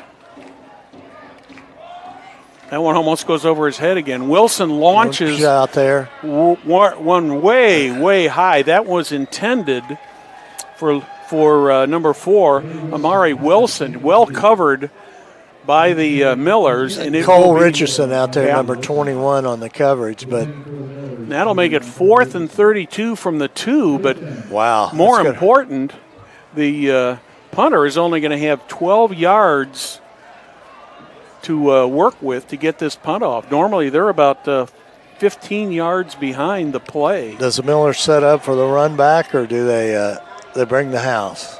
Well, we got one back at the 40. Kind of a pooch kick there. Takes a Miller bounce. It's going to roll dead at about the 26-yard line. Well, good field position for the Millers here with 9:30 left to go in the third. So a 24-yard punt by the Braves. No return for the Millers. They'll take over 1st and 10 right at the 26-yard line. Well, let's see if the Millers can put some points on the board here and get this running clock going.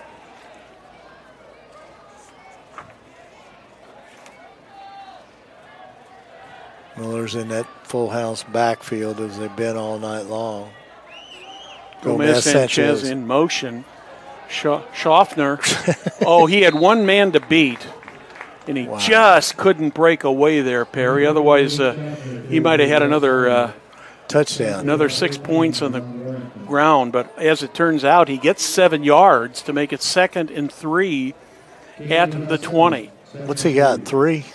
Today? 3 touchdowns so far is what I've got him for. Last week he got 4. Quarterback keeper there. That one's going to be good for a 1st down at the 10-yard line. No, I think Rogers Walton had the ball, number 9. Did he? Yeah. Okay. That'll be a 1st and goal for the Millers at the 10. Jace Riggs still in at quarterback. And he's done a nice job here tonight. There's a handoff.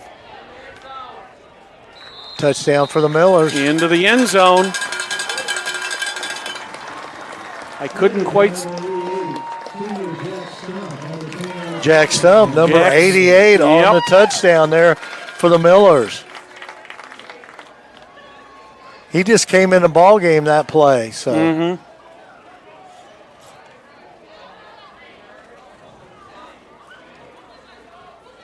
Mertson back out to the kick to PAT.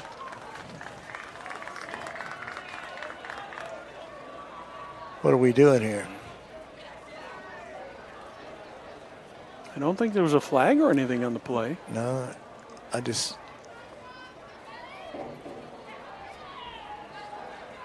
Looks like the Braves might have just been a little bit slow getting up to the line, and the officials haven't even started the play clock yet.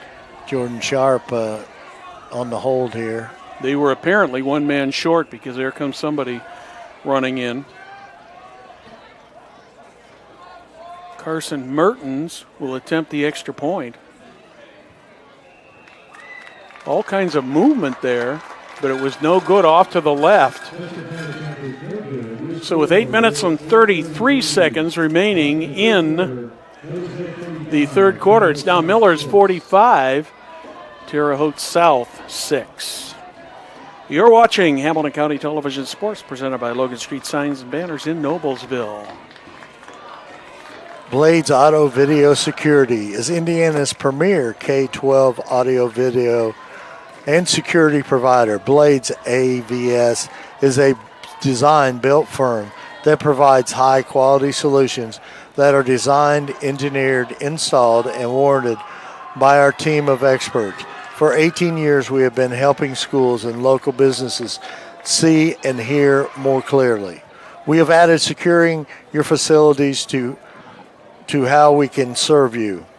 So whether it is a sound system, your displays, your network, your building security, ask how our experienced team can serve your business. Perry, an update on Connor Minerding. He went out with an injury early in the first quarter. Has not played. He is out of uniform, and they do have an ice pack on his shoulder. So hopefully whatever injury he has sustained is not serious. Absolutely, but Briggs has done a great job in there. Mm-hmm.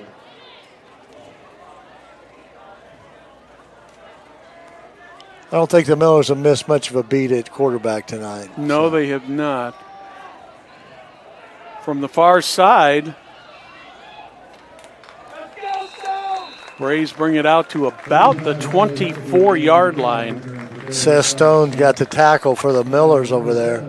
And from this point on, for the rest of this game, this will be a running clock because of the 35-point lead rule. So Terre Haute South will take over. At about they're putting on, I believe, at the 24.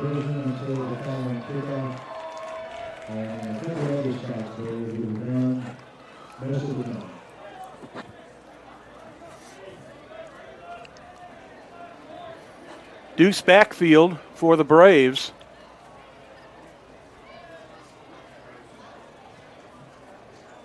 Ooh, that was another high snap. Another high snap. Oh, whoa, good job there. Good job of getting away.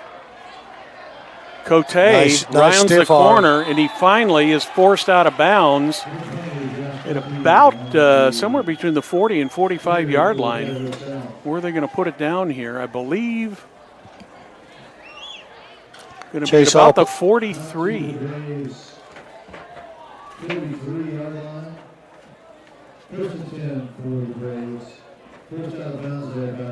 19-yard run there by Josh Cote.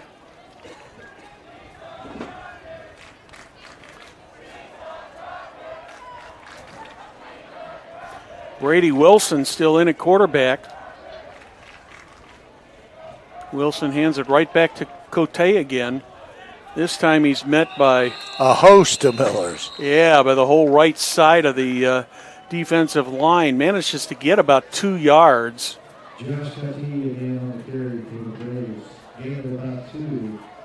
That'll make it 2nd and 8 from the 45. Once again, running clock now for the remainder of this game since the Millers have got a 35-point lead here. Chase Alsep was on the tackle for the Millers. 2nd down and 8. Trying to get outside, nothing there. Wrapped up real quick. I believe by Patrick O'Rourke, number 44. That was, Alex Rose that time, the ball carrier. We're going to give him 1. So it'll be 3rd and 9 from the 44. 5 minutes remaining in the third quarter. Thank you for joining us tonight on Hamilton County Television Sports. Brought to you by Logan Street Signs and Banners in Noblesville. I'm Brad Silbert along with Perry Williams. Thank our technical crew, Bill Wofford and Jim Wofford, at the controls tonight, doing their excellent job as usual. Once again, it's Cote. Tries to get around the corner, gets a little bit of running room. He gets about almost 7 yards there, I believe, Terry. Yeah, this be interesting to see the spot here. Yeah, it looks like they're going to spot it at about the 49. You know, looks like he's going to be about maybe 2 yards short. I believe he's got to get to about the 47. They'll go for it. They got to go for it. Yeah, 4th and 2. A little over 4 minutes remaining in the third quarter. You got to think that Cote will probably carry the ball here. Yeah, Brady Wilson, the freshman quarterback, calling the signals for the Braves.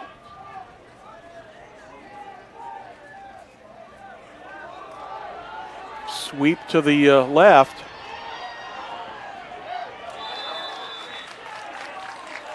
I believe that was Cote.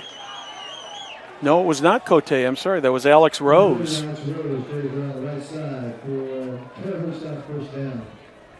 He managed to get about 7 or 8 yards on that play. Gets into Miller territory at the Miller 43. Cesar Sierra on the tackle for the Millers. Carter Richardson on the assist over there, knocking him out of bounds. Brady Wilson has been the quarterback for the Braves for the entire second half. Wilson hands it off inside once again. This is Alex Rose once again, isn't it? I think that's Cote. Is it? It's either 20 or 30. It's 20. 30's out here. And then okay.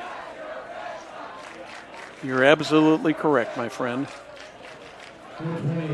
He looks like he's getting a little tired, though. Yep. 9-yard gain on the play and make it 2nd and 1. And he's going to come out here. This has become our longest football game ever for Hamilton TV. Freeman is going in, number 34 for Cote. Give him a break there.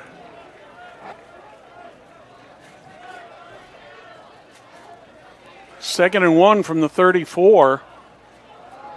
Nothing that there. time they handed it to Alex Rose, and he lost about 2 or 3 Seth Stone on the tackle for the Millers. He smelt that out pretty good there. Yeah, great job of defense there by the Millers. 2 minutes. Tua. Who was it that always said Tua? Remember who that was, Perry? I'm not thinking about much of anything right now. I'll let you think about that one for a minute. Reb Porter. Reb Porter. Former Indiana Pacer public address announcer. There's Rose once again. He's got to break up the middle. He's still going, and he's inside the 20. He had a host of Millers around him, but they just could not get hands on him to bring him down. He finally gained about 17 or 18 yards on that play. Another first down for the Braves. The one thing about it is here, Brad, Terre Haute's not laid down and died. No, they have not. They've, you know. If it hadn't been for 3 turnovers, this would be a much, much closer game. Absolutely. Wilson barking out the signals. Under a minute here in the third.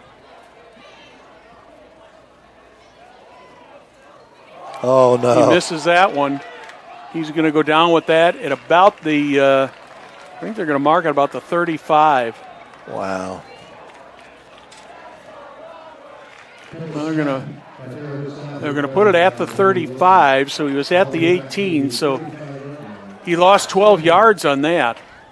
You know, and that's the one thing, you know, you talk about the 3 turnovers, but that's the second one that they have recovered that as the ball hiked over the quarterback's head. So about a 1 second differential between the play clock and the game clock. Braves have got to run another play here. 2nd and 28 from the 34. Good pursuit by the Millers down that line there. Alex Rose ran probably about 15 yards. Cesar Sierra on the tackle, number 35 for the Millers. I don't think he picked up a thing on that. No. That is the end of the third quarter. With the score, the Noblesville Millers 45, Terre Haute South Braves 6. You're watching Hamilton County Television Sports presented by Logan Street Signs and Banners in Noblesville. Swartz Bait and Tackle sells live bait. Name brand tackle. We seek out almost everything fishing.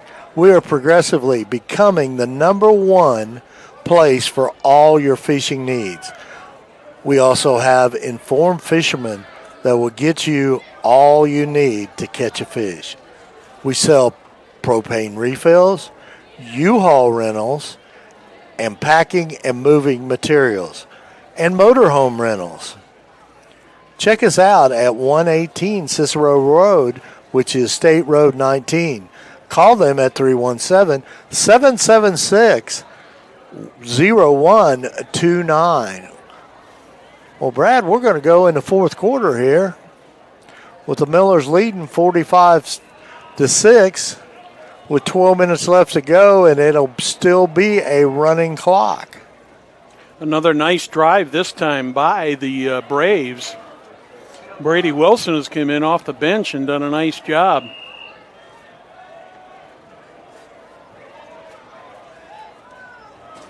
Deuce backfield.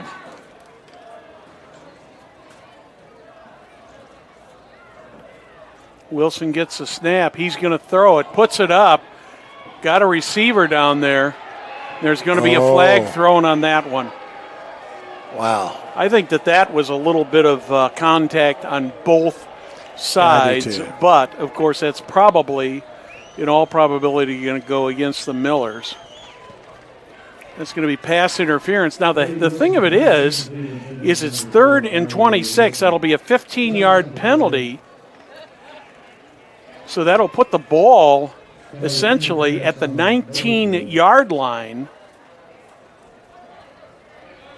And so 3rd down, it's not enough yardage. And in high school, a pass interference is not an automatic first down. So it is going to be 3rd and about 11 from the 19-yard line. 19-yard line will be 3rd and about 11. Wilson put that ball up. That was almost like a Hail Mary. Rose, once again, he's going to have a first down. He's going to be down close to the 5-yard line. I would say he's got enough for the first, Perry. I think you're probably right, Brad. Depending where they spot that ball. Chase also they're going to give the it tackle. To him. Yep. They're going to give him a 1st and goal at the 7. Down to the 7-yard line, 1st and goal. I think the key on that pass was, Perry, is it looked like maybe the Miller defender was not looking at the ball. Yeah, you could have been right. Snap coming to Wilson once again. Another running play, and this is Rose again. This time he may have lost a yard. He was at the 7. Loses 2, so it's going to be Caleb Slater on the tackle, number 87 for the Millers. That'll make it 2nd and 9. Or should we say 2nd and goal from the 9. Wilson barking out the signals once again.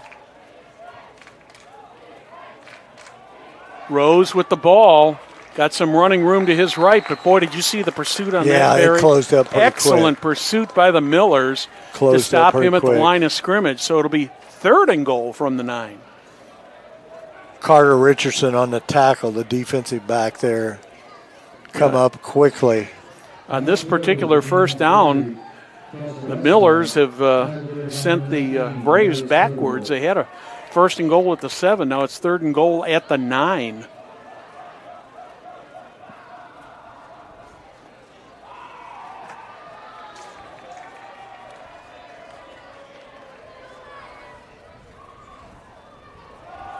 Once again, a running play.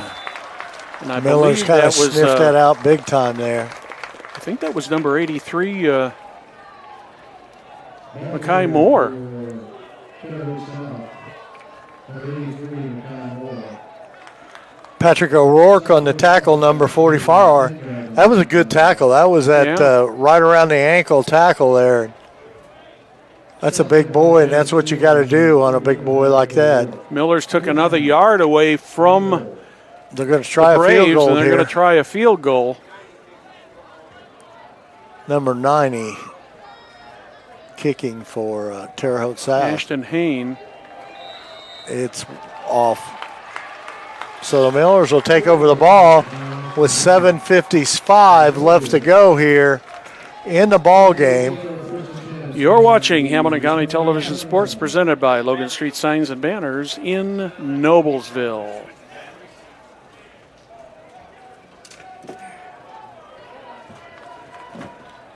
Running clock still going here. 7.5 minutes remaining in this one. The Millers will take over on the missed field goal at the 20-yard line.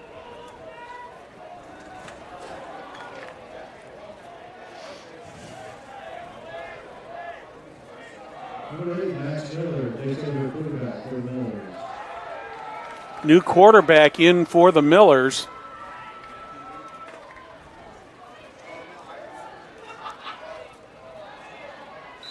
Max Miller is now calling the signals.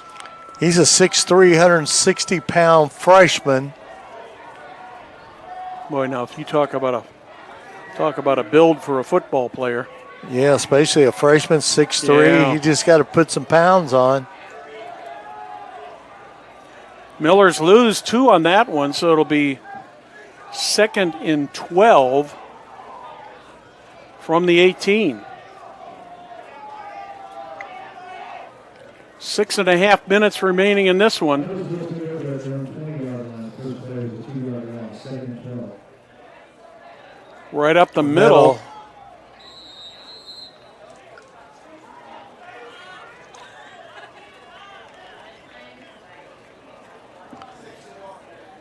Looks like Gage Gully was the ball carrier on that, Perry. First time we've called his number tonight. That's right. He's a 5'10", 150-pound sophomore. Some of the younger kids getting a chance to play here now.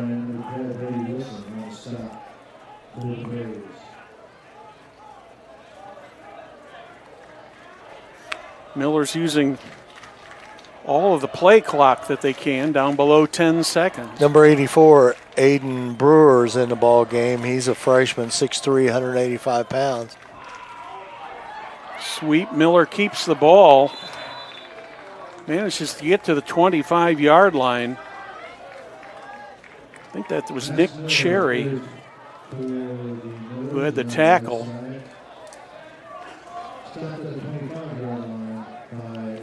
Grant Carter in the ball game, number 77 for the Millers. He's a junior. Trying to get some of these numbers, Brad, some of these players. Yeah, some of them don't get in that often. Yeah. 4th down and 5, coming up on 5 minutes remaining in this. Millers will go for it here on 4th down. Or are they going to try to pull the Braves offside? Oh, fumble. There's a fumble on the play, and the Braves have come up with the ball. So the Millers were going to try a little bit of razzle-dazzle, Perry, and it failed. And in the meantime, they turned the ball over to the Braves. Miller's got some new players on. Miller's got some new players in there on defense. Michael Bennett, number 99, he's a 6'2", 225 freshman. Also number 74, Alex Thompson, he's a 6', 265 senior up front. Looks like Chris Herron is in a quarterback. He keeps the ball. Should have been a block on the back there, but it was not called. Herron with the quarterback option. He gains about, I'd say he gained about 4 there. I think they're going to maybe 5. It looks like they're going to put it inside the 20 at the 19. Number 34, Mitchell Martin's in there for the Millers. He's a linebacker. He's a 190-pound, 6'1" senior. We had senior night tonight, so hopefully all these seniors will get to play tonight. Mm-hmm. There's a tackle by number 34. Yeah, and that was Mitchell Martin. Yeah, Melchi Moore was the ball carrier for the Braves. That's going to be enough for a first down for them at, I believe, about the 14-yard line. Jordan Gary, 6'2", 265 junior, is in the ball game. On the tackle for the Millers there was number 99, Michael Bennett. Under 3 minutes left. Quarterback option on the sweep. Heron goes to the right. He is tackled before he got out of bounds. Although at this point that really is irrelevant because the clock is going to continue to run. Miles Joseph, 5'10", 175-pound senior, was on the tackle over there. And the Braves have got a 1st and goal from the 4. Last time they had a 1st and goal, they could not get the ball into the end zone. Heron being chased, gets out around and gets right back to the 5-yard line. Lost a yard. This is looking just like that last 1st and goal opportunity that the Braves had where they lost yardage on each play. 2 minutes remaining. Miller's up 45-6. Next week, Fisher's Tigers will be here. Hoosier Crossroad Conference play begins. Heron, Rose. Touchdown. Alex Rose gets the touchdown. Another touchdown run by number 30, Alex Rose.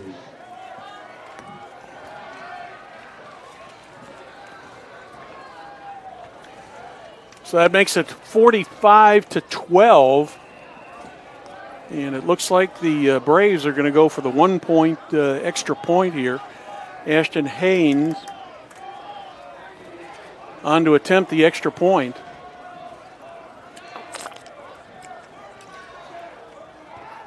A kick up. It's up. No good. It is no good. So we're at 1 minute remaining here in the fourth quarter. Millers are up 45-12. And Perry, just talk a little bit about the summary of this game. This has been quite a game for the Millers. Absolutely. I mean, once again, the running game, the Millers did not throw a pass, right? No, they have not. But their running game was once again very good tonight. The turnovers and those little errors like hiking the ball over the quarterback's head is killed Terre Haute South tonight. I was a little bit surprised there on that last possession for the Millers that they went for it at 4th and 5 at their own 25-yard line. But I guess at this point in the game, maybe it's not a bad idea to try something like that, just to experiment a little bit. And Brad, you also had all the young kids in there too. I mean, you're not, when you have opportunities like this, getting some of your players in, punting the ball is not the answer, And I know. I'm not questioning the coaching staff or anything, but 1 minute remaining. So the Millers will go 2-0 here. And got some momentum coming into the Fishers game. Yeah, the Fishers game. The Tigers playing pretty good football already so far this season. That one goes into the end zone over the head of Tanner Gibson, so the Millers will take over 1st and 10 after the touchback at their own 20. Got to remember what level of football I'm calling here tonight, because some of the levels it goes to the 25, some of it goes to the 20, some of it depends whether it's a punt, some of it depends what it is. In this case, on a punt or on a kickoff in high school, it still goes to the 20-yard line where the Millers will take over.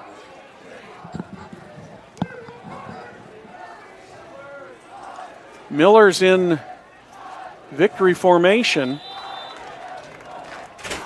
And while we've got a moment, we want to thank you for watching tonight's broadcast of IHSAA football on Hamilton County Television, presented by Logan Street Signs and Banners, celebrating 29 years in business.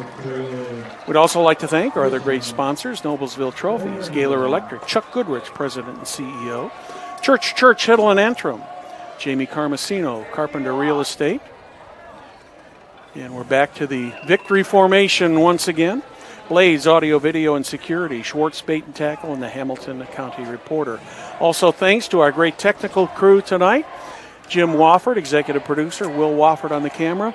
My name is Brad Silbert. On behalf of Perry Williams, good night from Beaver Material Field.